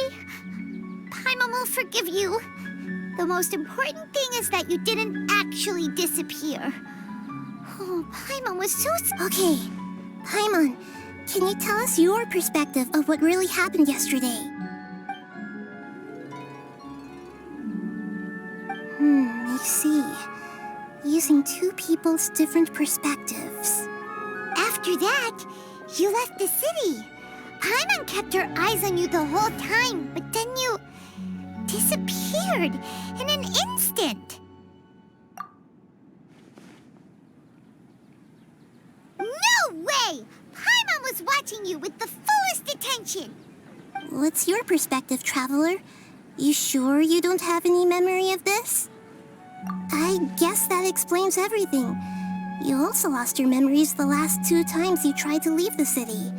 Those days' memories can't be awoken. So, if we leave the city, our memories will be completely erased?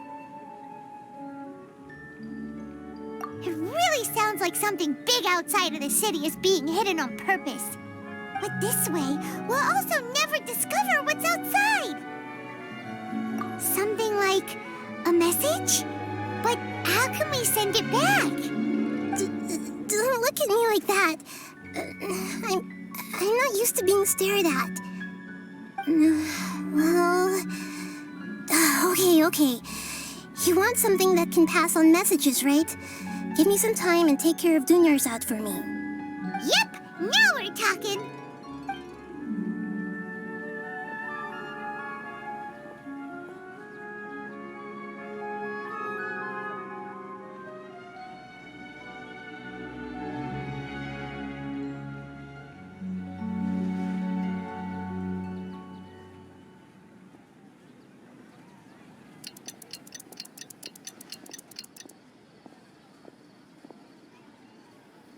I'm done. Here you go. What? Isn't this just an Akasha terminal? I made some little changes. Akasha terminals are already capable of sending messages. I just tweaked it so that it could connect to any node. To make something like this? Nahida, you really know the Akasha like the back of your hand. Anyway, we can use this now to record a message, right? Yep. I'll help you save the messages. It should be pretty easy to use. I just can't guarantee the user's status and signal coverage when they're outside the city. We'll never know until we try. At least we're taking the initiative now. Let's go then. Let's expose those sages.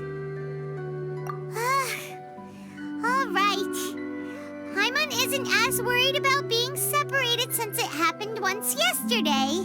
But Paimon still isn't happy about it. Okay, see you tomorrow, Traveler. That covers everything that's happened so far. Yes. Although the signal was choppy and had some interference, we still managed to receive 2 messages from you when you were outside.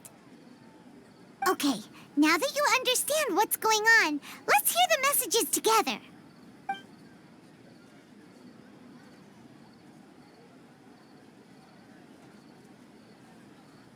Can't go back.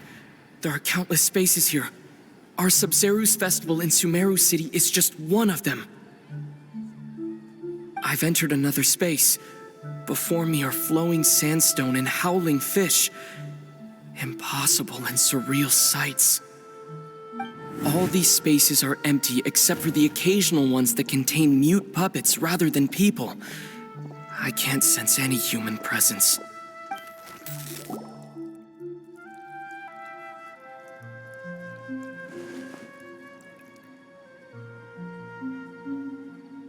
That's one heck of an info dump. It sounds like you left the Sumeru City space when you set foot outside of the walls. But everything looked completely normal when Paimon was looking out from the inside. That's unbelievable. And if we take your word for it, the other spaces all had very weird contents. There's another part here. We only received it last night. These spaces have been disappearing one after the other, absorbed by something like a sun in the sky. And now, even the final space has also disappeared. Behind me, a lot of spaces just appeared again from thin air. I get it now. Those spaces are actually...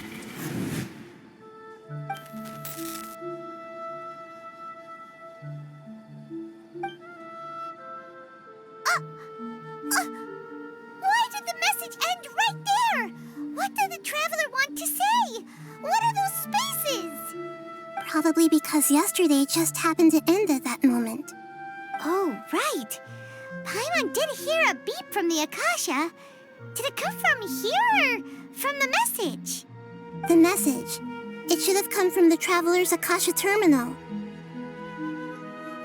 After the beep, Traveler said even the final spaces also disappeared. Traveler, what do you think that final space could have been?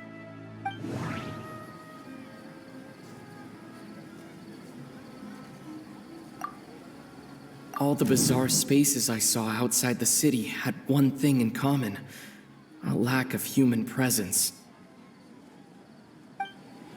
That doesn't sound right. I need to carefully think.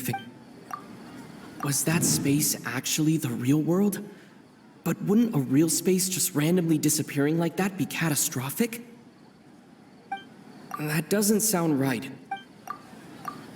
My impression is that each day in this samsara only ends at the sound of that beep from the Akasha. Oh, so that's what it is!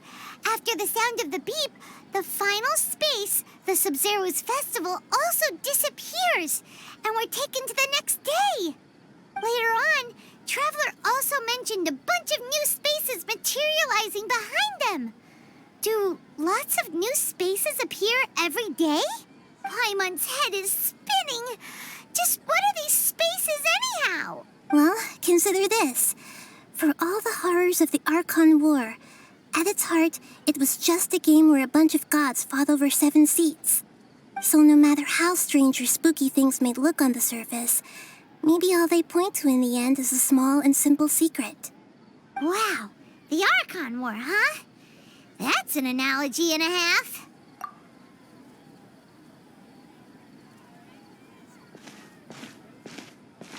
Hey, where are you going?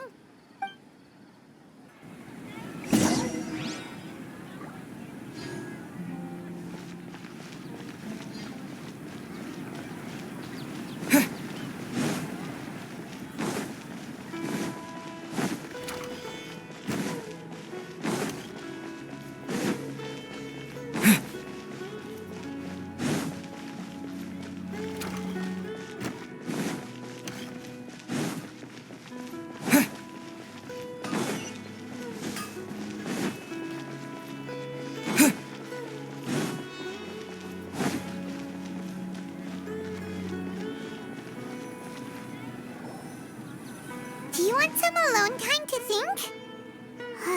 All right then, Paimon won't disturb you.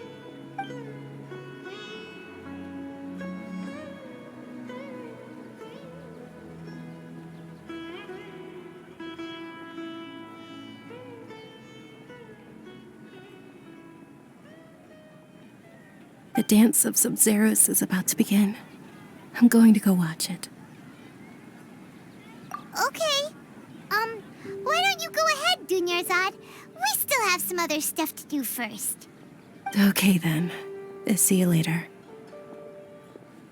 Have you figured it out yet, Traveler? Time is ticking away. Awesome! What is it? Paimon wants to know. Oh, wait, no. Let's meet up with Nahida first. You can tell us both together. This time, we're gonna get to the truth.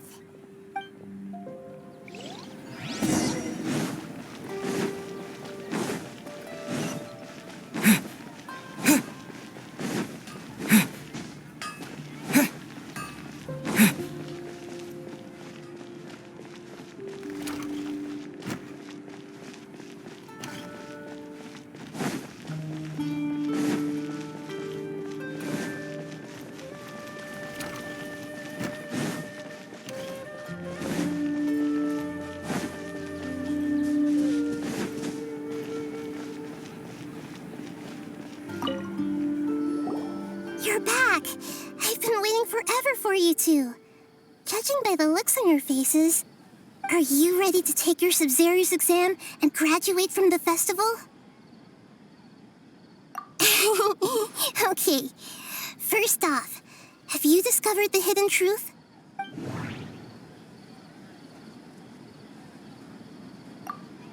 People in Sumeru don't dream. What a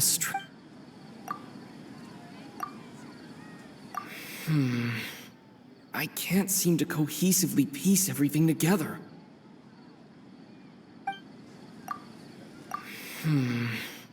I...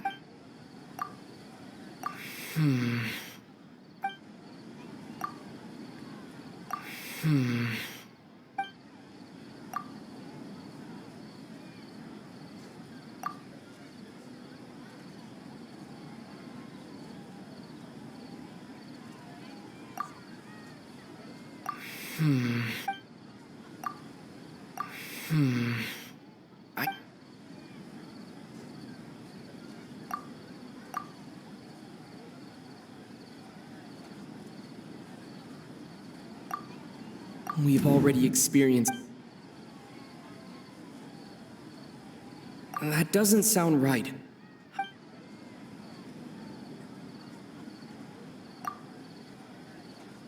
All the bizarre spaces I saw outside the city had one thing in common: a lack of human presence.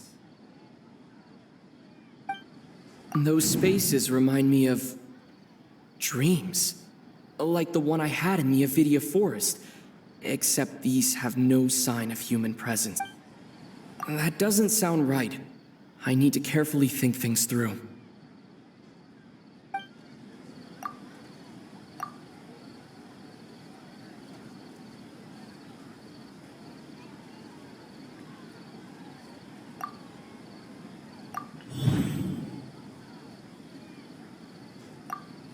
We are all in a dream.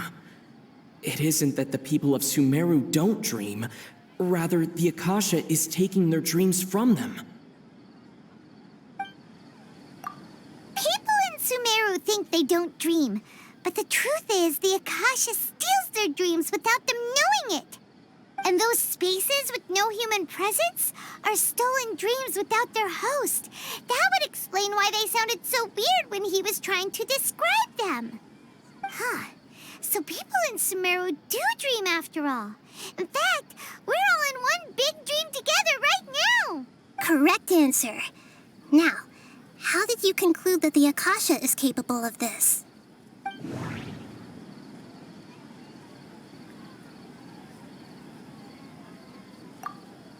It compiles the wisdom of the entire populace. That doesn't sound right. I need to carefully... It is the manifestation... Oh, okay. those dream-controlling creatures in the forest also get their power from the Dendro Archon, right? That would explain why the Akasha has the ability to control people's dreams, too. But is stealing everyone's dreams really how the Akasha compiles their wisdom? Isn't there anything more to it than that? Dreams are fantastical, complex, and full of imagination. People's brains are the most active when they're dreaming. In other words, dreams are rich bundles of human wisdom. So, in other words, the complete opposite of how Hypatia understood it. Paimon remembers her saying that the sages think dreams are foolish delusions, and the fact that no one dreams is a blessing from Greater Lord Rukkhadevata. So it was all a dirty trick? The real story is that the sages from the academia are using the Akasha to steal people's dreams for their own use, huh? Oh? By the sounds of it, you understand the current situation pretty well. So then, what about the Samsara?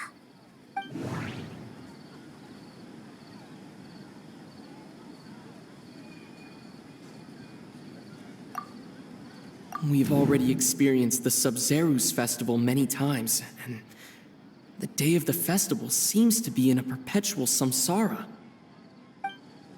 That doesn't sound right. I need to carefully think things through.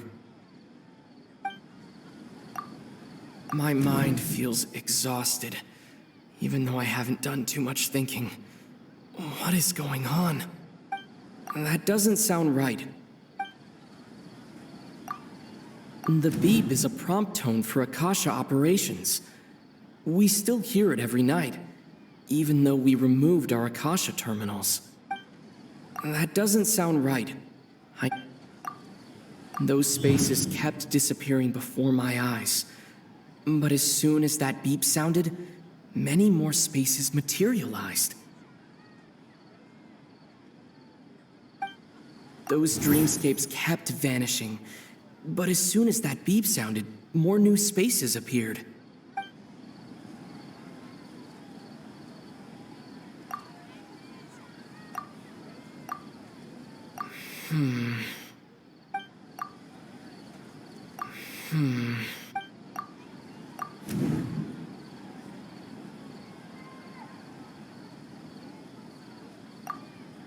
Correct.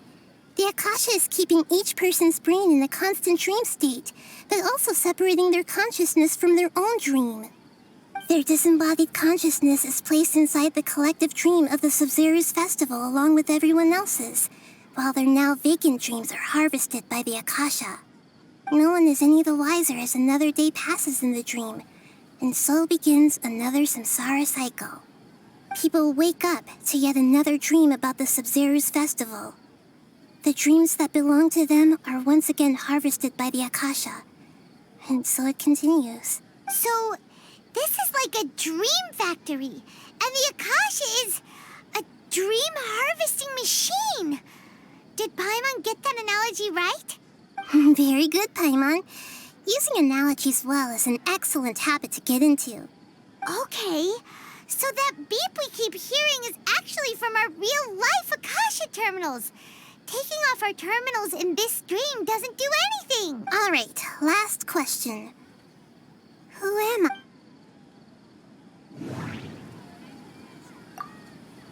They say that alchemical divination is the Dendro Archon's divine revelation.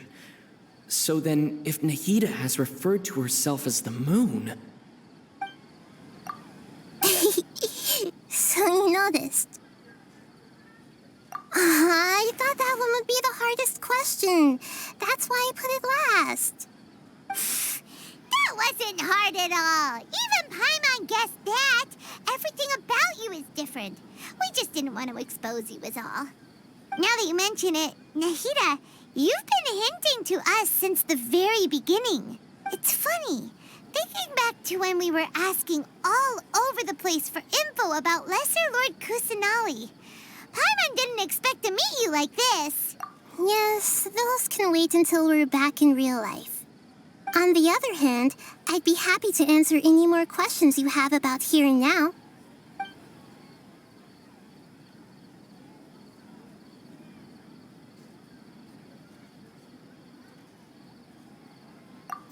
asked me this question before. My answer was, it would literally blow your minds. Now that you know this is all a dream, this answer should hopefully make more sense. Have you heard the saying, don't wake a sleepwalker? Likewise, if someone suddenly had told you all this instead of you learning it on your own, your notion of reality and dream would be thrown into irreversible confusion. I couldn't expose you to that kind of risk. That's why I could only give you very subtle hints and some suggestions. Long story short, I'm really sorry I had to keep you guessing. Firstly, this dream we're in is completely based on reality. People have already experienced this Sabzeruz festival, so it would be very difficult for them to find anything that strikes them as surreal. Secondly, you're probably wondering why people don't have any memories from earlier Samsara, right? That's because people don't remember their dreams most of the time anyway. And in any case, their actual dreams are being taken away from them by the Akasha. So whenever they wake up in this dream of the Sabzeruz festival, they don't remember anything from their previous identical dream. That reminds Paimon. Traveler had a dream when we were in the Avidia forest, but couldn't see what it was about after waking up. Is that an example of what you mean? Yes. Only after receiving the blessing of Dendril can a person gain the Dendril element's dream-enhancing power. That explains the feelings of déjà vu. Meanwhile, everyone else has no idea that they are in the Sabzeruz Festival Samsara, while their dreams are stolen from them over and over again. Can humans really keep dreaming forever like this? Will it ever end? And if so, when? You might say your mental fatigue has already answered this question. Eventually, there's only so much that people can tolerate. Especially those whose health is compromised to begin with, like Dunyarzad. This relentless exploitation takes an even harder toll on them. People's lives are at stake here, and nobody knows a thing! We've got to put a stop to this! I know, right? Why did they have to base this dream on my birthday? Could it really just be a coincidence? Even you don't know the reason? Wow, now that's strange. The Academia sages are determined to harvest lots of dreams in a short time, no matter the cost. They have to be up to no good. Unfortunately, I don't know anything about it. Traveler, do you have any information?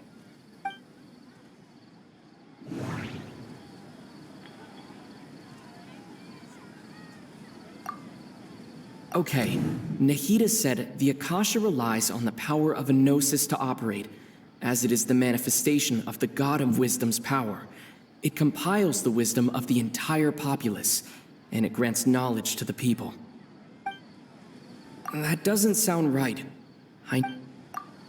The Grand Sage said, "Go celebrate the birth of that God to your heart's content." Did he mean something more? Celebrate the birth of that god? Could it mean...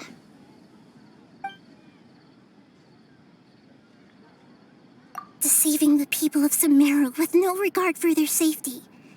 No matter what they're trying to do, this is unforgivable. After we end the Sabzeruz Festival Samsara, we have to look into them. How can the sages of the Academia do this behind their Archon's back? This is ridiculous! In the end, I'm just the moon. The real sun is long gone.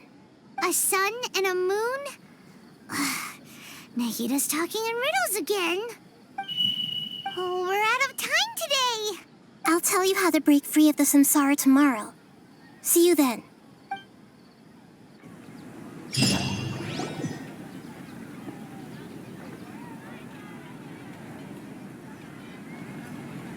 Good morning, Nahida. Wait.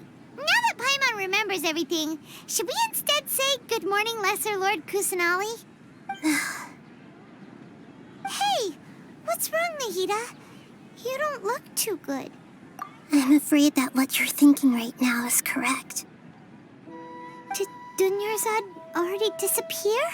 No way. Are we too late? The real Dunyarzad's consciousness has indeed disappeared. It can no longer endure the constant dream harvesting. Paimon can't believe it. Wait, so what about that other Dunyarzad? Just what is she? Is she also going to disappear? She's actually something like a puppet, but not completely. The real Dunyarzad's consciousness could no longer keep playing her role in this dream. So another Dunyarzad appeared to replace her in the dream. Just like the grass and the trees, that Dunyarzad is just a building block of the dream that helps to keep it going. But personality-wise, she's nothing like the real Dunyarzad. Puppets are stiff and can't copy a living person's vitality. After all, they're just there as filler. You know, speaking of which, the old Dunyarzad might not have been too different from a puppet. Dunyarzad truly believed that she met you within her consciousness, and it was you who inspired her. So you do remember her after all. Yes. Back then, her family was overly protective of her. No one cared about her personality or thoughts. It was as if she only lived to stall her Elazar. I just gave her a little wisdom so she could look at life in a new way. So that she could be her own person. But even so, she's still... far from it. I'm still a long way off from being a real Archon. I couldn't even save her. If I were a competent Archon, I wouldn't have let my most faithful follower die at the Sabzeruz festival with so many regrets. Please don't beat yourself up over it, Nahida. It's the sage's fault, and theirs alone. I'm not beating myself up. Don't be like that, Nahida. Even real Archons are still allowed to be sad. To prevent more tragedies like this, we must end the Samsara as soon as possible. Great, but how do we do that? Although the Sabzeruz festival dream is under the Akasha's control, only humans can dream. Even the Akasha is unable to create them. That means this dream belongs to a host who created it. Huh? So, how should we find that person? Well, if this is someone's dream, then everything here must come from deep within their consciousness. Which means, with the power of imagination, they can change anything in this dream. Imagination?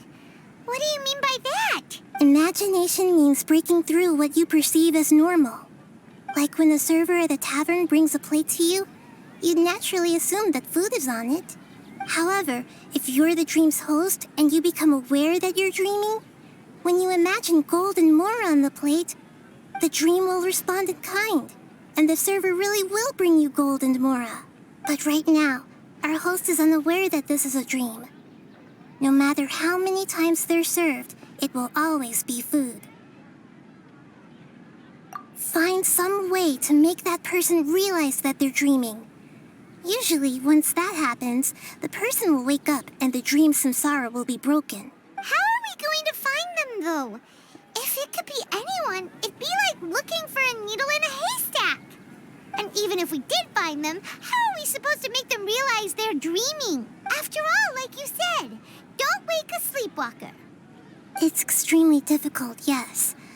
But the only ones who can do it are you two. Remember, everything you've achieved up to this point has all been for the sake of finding the host and ending the samsara. As for me, during this time, I'll be out of town. Out of town? Are you going to that place full of dreams where the traveler went? Yes. I want to try something. There must still be a small wisp of possibility. Hurry and go. Dreams are supposed to be fantastical, romantic, and full of pleasant surprises. Unnecessary things like this samsara need to end. Paimon's still a little upset that we've come this far only for Dunyarzad to... She was such a good person, with such a simple wish. But fate was against her.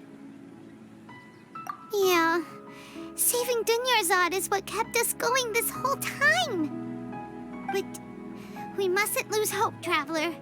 Dunyarzad would definitely want to see us save everyone else. So let's break the Samsara for her sake. Paimon's wondering, do you think the sages would get one of their own to be the host of this dream? Feels like it would be easier to control it that way, no?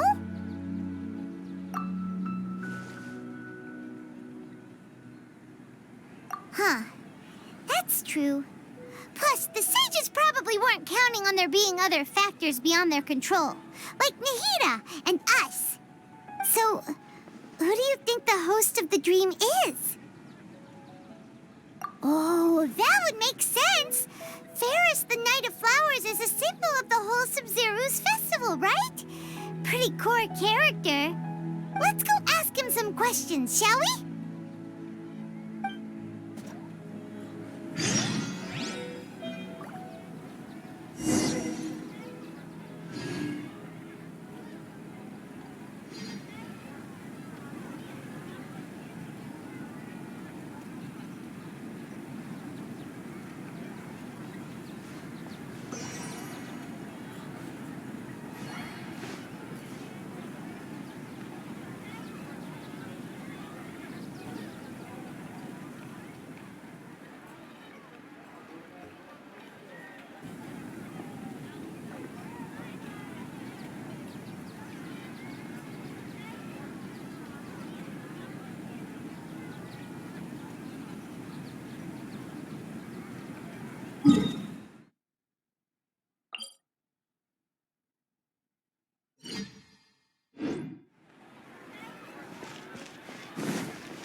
You're back.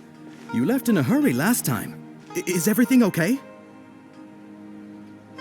Everything's fine, just, it's a little hard to explain. Would you mind taking part in a little experiment with us? An experiment? That came out of nowhere. I'm listening, though. What do you need me to do? Could you make a wish?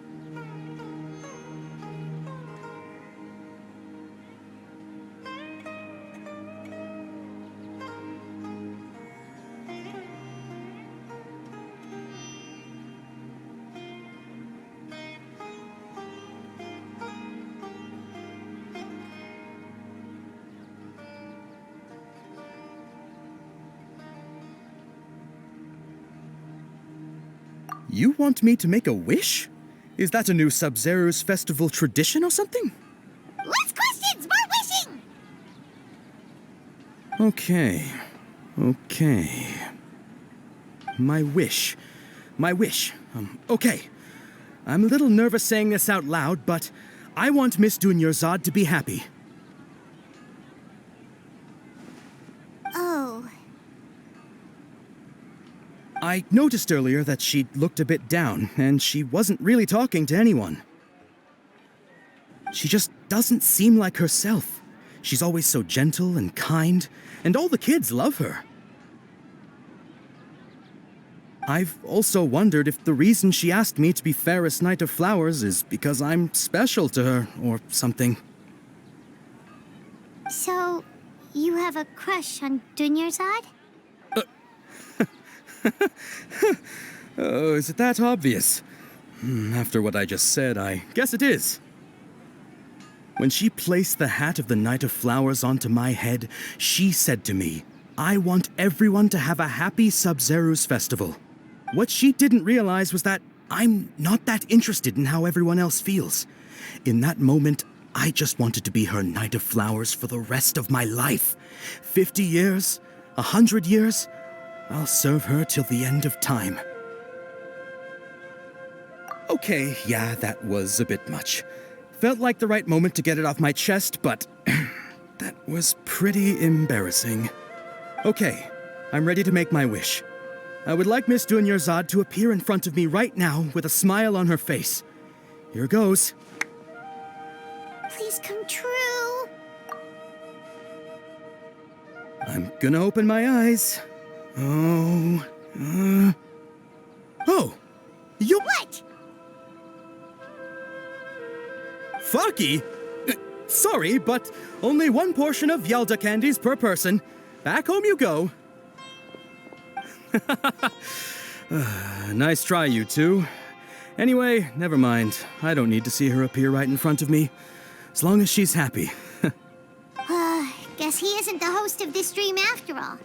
Should have expected it wouldn't be this easy.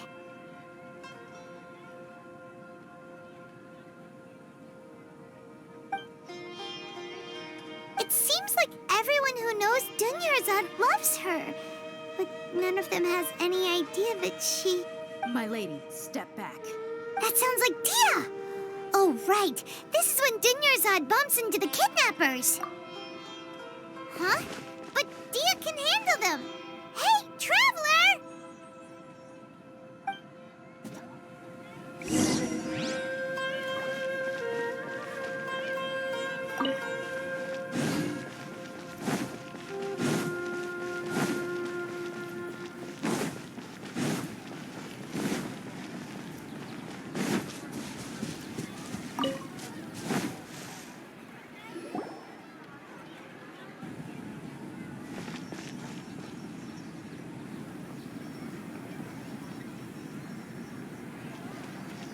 Oh, it's you. Great timing.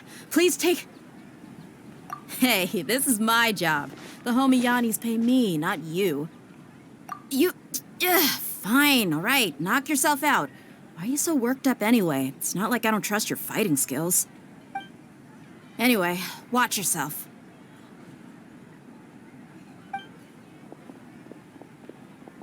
So you got yourself some backup. Suit yourself. You're going down!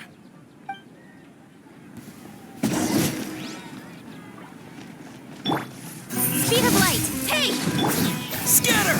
Terminate! With sword comes shadow. That's following orders. Incoming!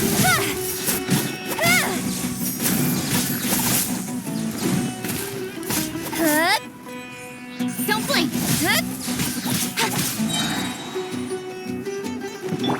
Propagate!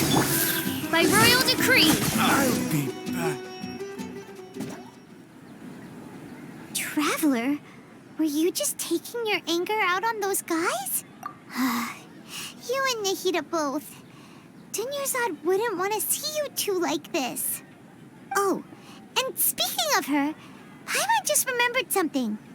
Remember how during the first Sabzeruz festival, before the Samsara started, we came here with Dunyarzad because she wanted to pick something up? She said it was because she had forgotten something. Okay, so Paimon's memory is working so far. Anyway, Paimon also remembers that she is staying somewhere around here. She pointed it out to us the night before the Sabzeruz festival. Yeah. Even if it's only a tiny clue, it'll probably still help us more than this needle in a haystack search. This is the place. It's rude to enter other people's spaces without permission, but desperate times call for desperate measures. Hey, the windows are unlocked. Okay, Paimon's gonna take a peek inside.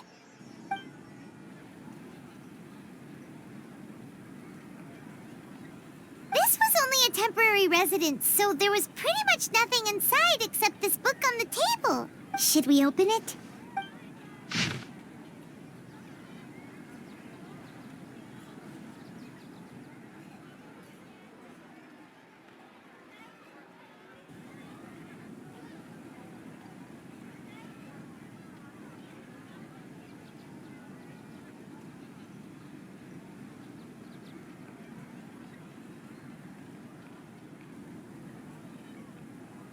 Wow. Dunyarzad wrote all of this. sounds like she was always thinking of us even while we were away. Even though she was also busy preparing for the Sabzeruz festival and had all her health problems to worry about. She must have wanted to give this to us as a gift on the day of the Sabzeruz festival, right? If we hadn't found this book, we never would have known. But now that we know, we can't even thank her. Hey! Where are you off to now?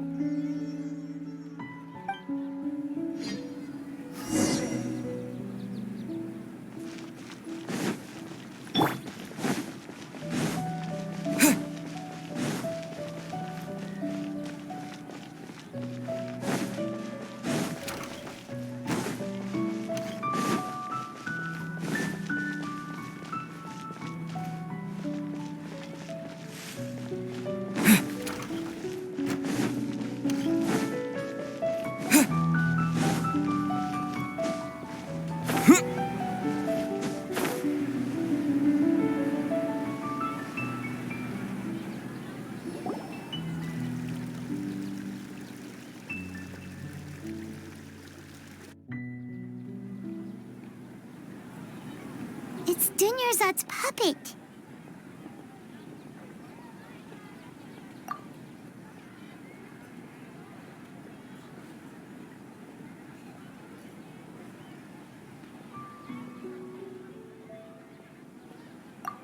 Traveler?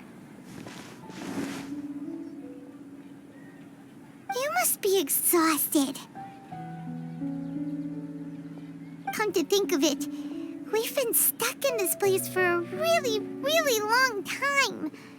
Heck, even the last time we were chatting happily with Dunyarzad feels like an eternity ago.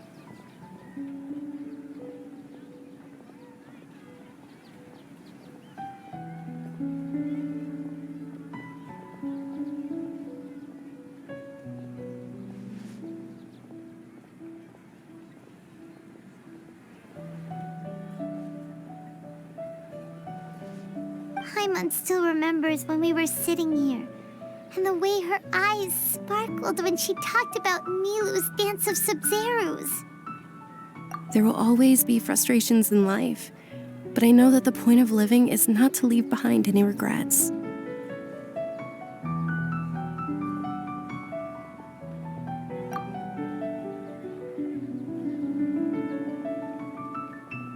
That was what the real Dunyarzad said, wasn't it? Does that mean...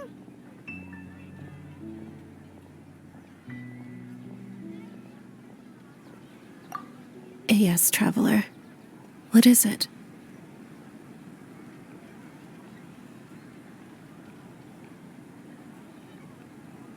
Oh, so she's still just a puppet. But just now, how come...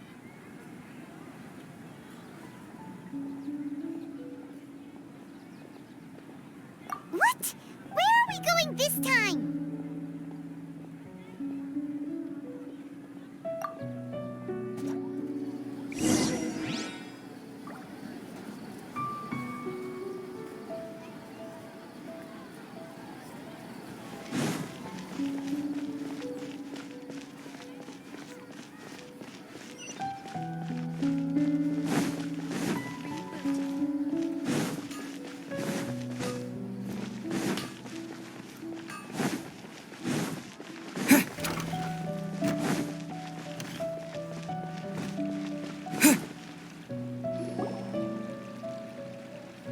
If you continue to resist, we will have to order an investigation into every single event organizer. The Grand Sage has already granted you much leniency. I advise that you exercise tact. How did things turn out like this?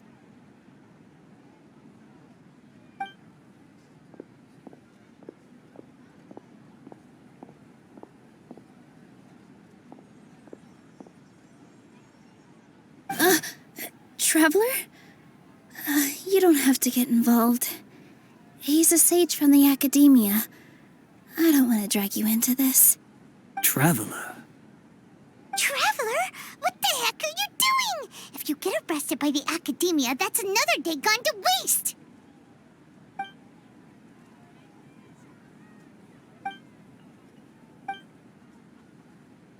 Wait, they're not reacting. Have they been scared Oh, of course! If this is the sage's plan, they wouldn't put themselves through this. So they're just substitutes. What is this? What happened to the Grand Sage and his entourage?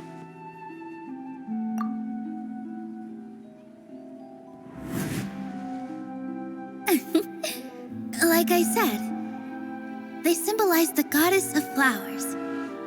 It's just a shame that all the real Padisaras went extinct after her death. Yes, the Greater Lord brought forth new Padisaras in memory of the goddess of flowers, but she ultimately could never truly replicate that beautiful shade of purple.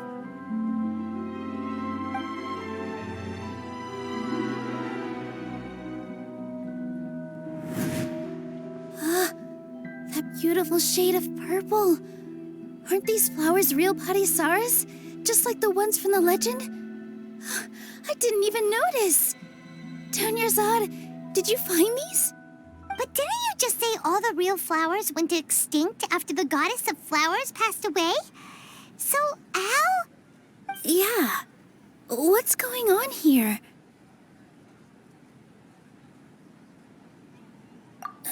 Huh?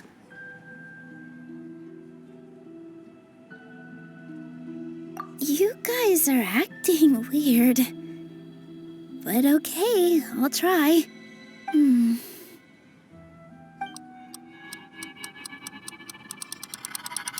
Hey!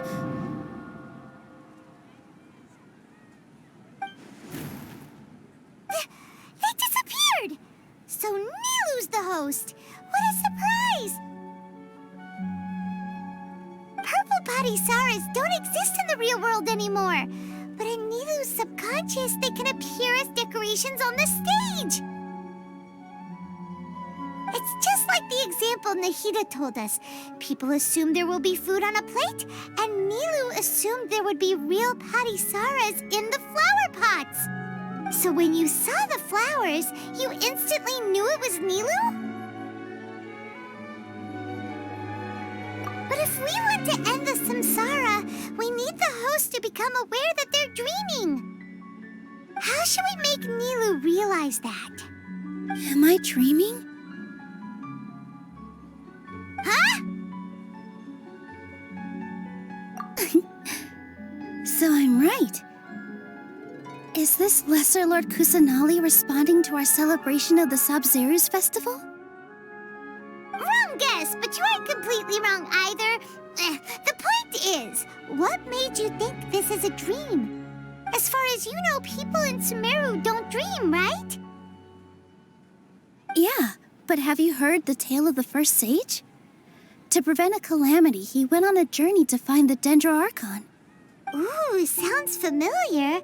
Dunyarzad told us a story like that when we first arrived in Sumeru City. So it was about the first sage, huh? Yep, but in the part you heard, he hadn't become the first sage yet. There's more to the story. His piety and wisdom were acknowledged by the Dendro Archon, and she finally gave her blessing to him. All kinds of spectacular scenes appeared in front of the first sage, as if all the knowledge in the world was being painted onto a canvas right before him. He was captivated. After who knows how long, he mastered all the knowledge he could comprehend. Afterward, he said to the Dendro Archon, "I miss my parents, my wife, and my children. I've been away from home for far too long. They must be worried." The Dendro Archon smiled. The next second, the sage found himself lying in his bed, as if he had just woken up from a dream. His wife, lying next to him, said, "You're off to search for the Dendro Archon today, aren't you? Have a safe journey, my love." In the end, the first sage took care of many disasters in Sumeru City and founded the Academia. What a happy ending. So, the first sage was dreaming ever since the beginning of the story? He never went on his journey? Yes. But his faith and determination were conveyed to the Dendro Archon, so she blessed him in the form of a dream. Paimon understands where you're coming from now. That's a really interesting connection. But we really gotta wake up soon, like the sage in the story. I see. Well, it just so happens that today's Sabzeruz festival is almost over too.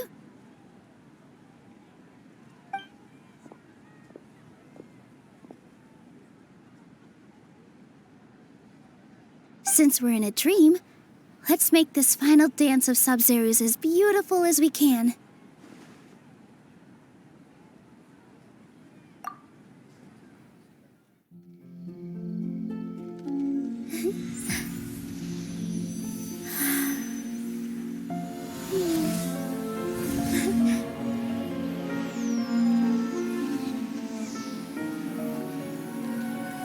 The wait is over, everyone. I dedicate this to our god, the dance of Sabzeruz.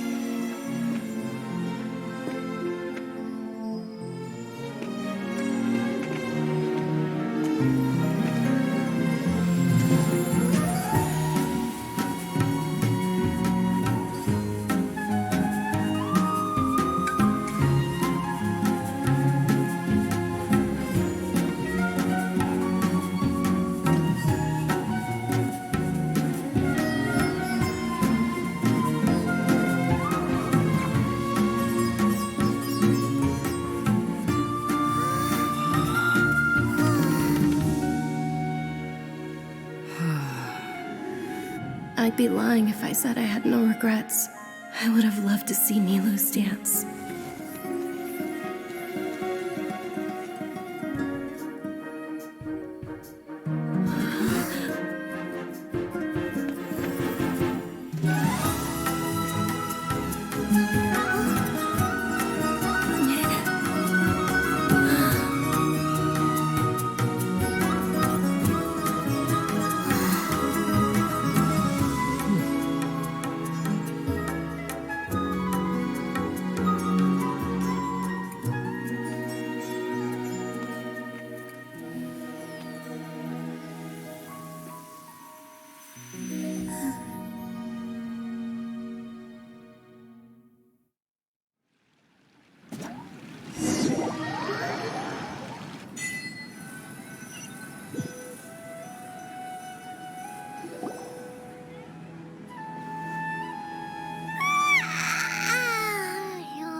Traveler. Oh, Paimon feels like she's been asleep for the longest time. Paimon's head feels super heavy. Did we oversleep? Do you even remember going to sleep last night? Paimon thinks it was after the Sabzeruz festival. The Sabzeruz festival! Have we finally escaped from the Sabzeruz Samsara? Quick! Take off your Akasha terminal!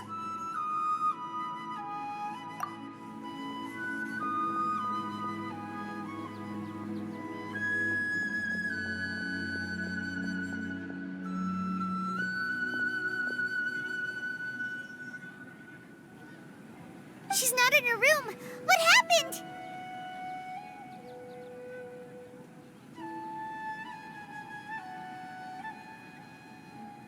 Huh? What usual spot?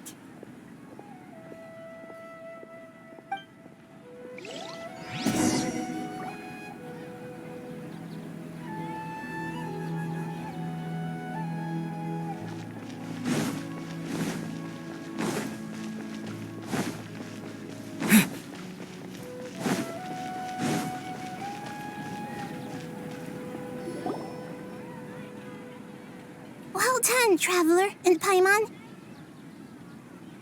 And thank you, Dunyarzad, for organizing the Sabzeruz festival for me. I'm sorry, who are... Dunyarzad! You're okay! Oh, Traveler Paimon. I have something amazing to tell you. I just had a dream, and I saw Nilu performing the dance of Sabzeruz.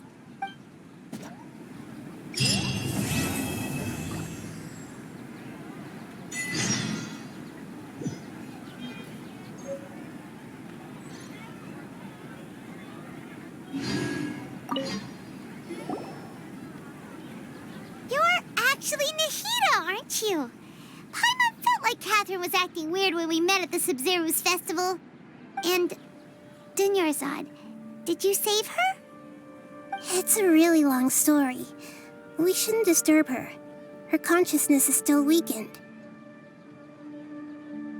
Let's chat somewhere else. How about by the Traveler's favorite bench?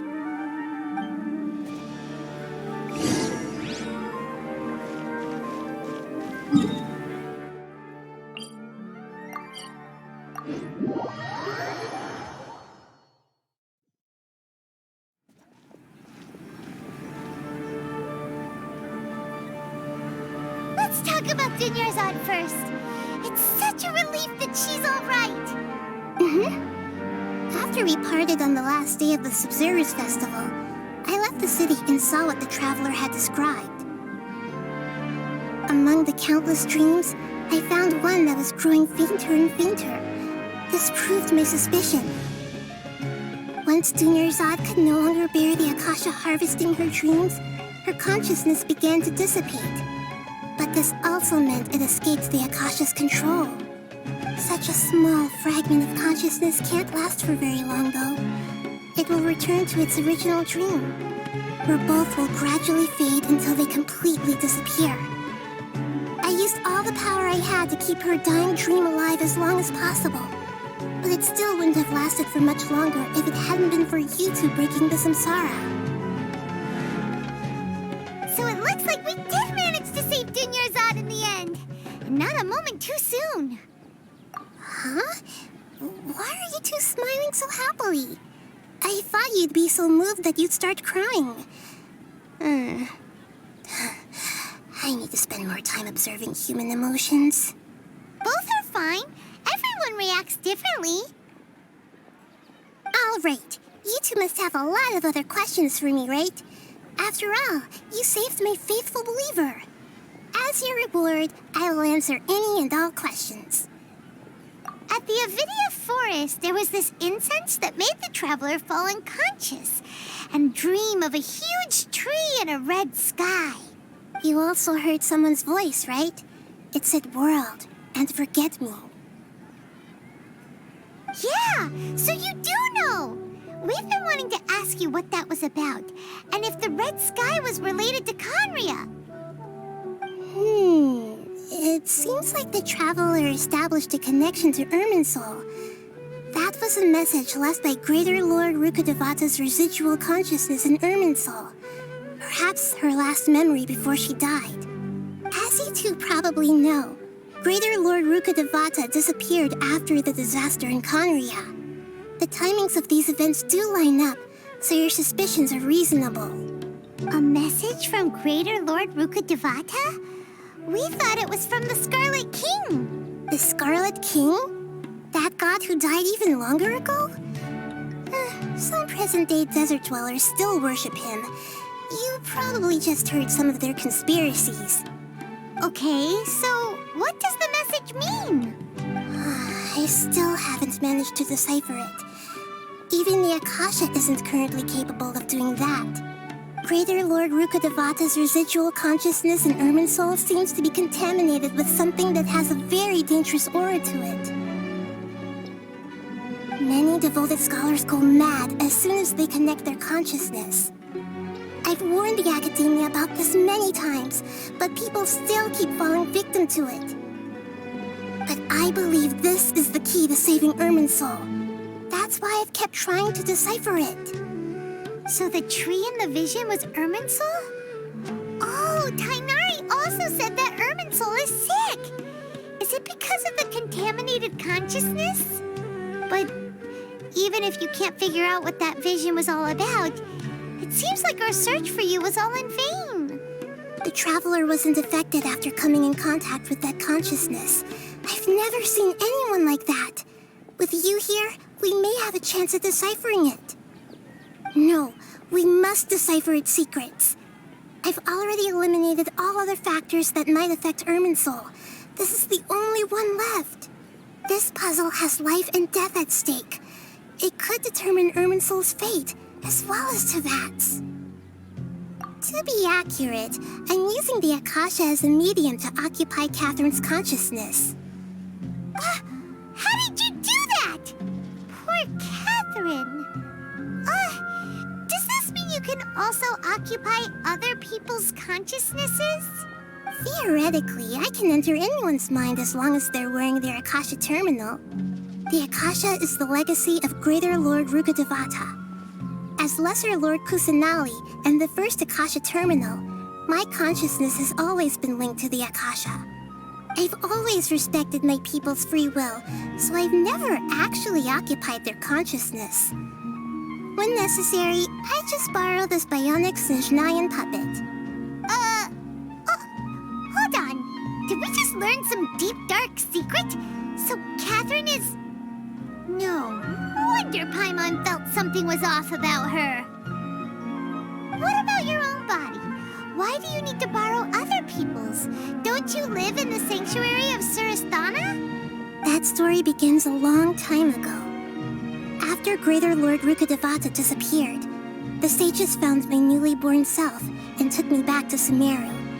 At that time, I was young and weak. The sages kept me in the sanctuary of Surasthana, ostensibly for the sake of protecting me. But I've hardly heard from them since. However, I do understand that they had hoped to find Greater Lord Rukkhadevata instead of me, a symbol of her passing. So, the sages basically put their new Archon under house arrest? How dare they! Why don't you teach them a lesson, Nahida? In some ways, they aren't wrong.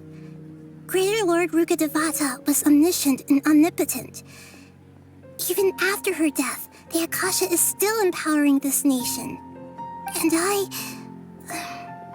I'm still really far away from being able to call myself the God of Wisdom. Moreover, the Academia is also more proficient at governing this country. My existence has little meaning. Yeah, you got a lot of believers. Just look at the Sabzeruz festival. Everyone who showed up truly loves you. Thank you for the kind words. But I honestly don't need physical freedom as long as I can connect my consciousness to the Akasha. Trying to find a way to save Irminsul is my life's mission and top priority. I will work on that, and try to live up to being a deity in the meantime. Every once in a while, I will also take up the duties of the God of Wisdom and enlighten a lost soul here and there. Doing all that should be enough. There's never been any big problems with the Academia's governance of Sumeru. This is the first time I've seen them step out of line. I wonder what caused them to go down this path, and what they hope to achieve. Even though the city's residents haven't noticed anything strange, if the Traveler hadn't broken the Sabzeruz Samsara, the situation could have become dire. I tried to do some investigating in the Akasha, but I couldn't find anything suspicious, and all the people of interest seem to purposely avoid wearing their Akasha terminals. I think they're deliberately trying to hide something. Oh, that reminds Paimon. In Gandharvaville, there was a sage who had invited Tainari to join some kind of project. Could it be related? Regardless, I need to first investigate the sage's motives, make things right, and punish them if needed. But I'll have to be discreet, or they'll see me coming. You mean how the Akasha stops you from having dreams? Yeah, it's been such a long time. No one's noticed something's up? It's not that no one noticed. It's more like no one cared. Ultimately, it's all rooted in the sage's misdirection. Misdirection? The sages convinced everyone to believe that being unable to dream is a sign of rationality and wisdom. Not dreaming is a badge of honor in Sumeru. even if the truth is that their dreams are being reaped by the Akasha. With their propaganda in place, the sages can maximize their use of the Akasha to facilitate their research. Besides, Greater Lord Rukkhadevata must have created the Akasha in the hopes that it could be used to its full potential. That's why I've never come out strongly against this. Anyway, the perspective advocated by the sages drowned out any voices of doubt. By now, even those who never use Akasha terminals find it too shameful and embarrassing to talk about their dreams. Got it! I hope my answers were satisfactory, seekers of knowledge. To be honest, maintaining Dunyarzad's fading dream took a lot of mental energy. I think I may need to rest for a while.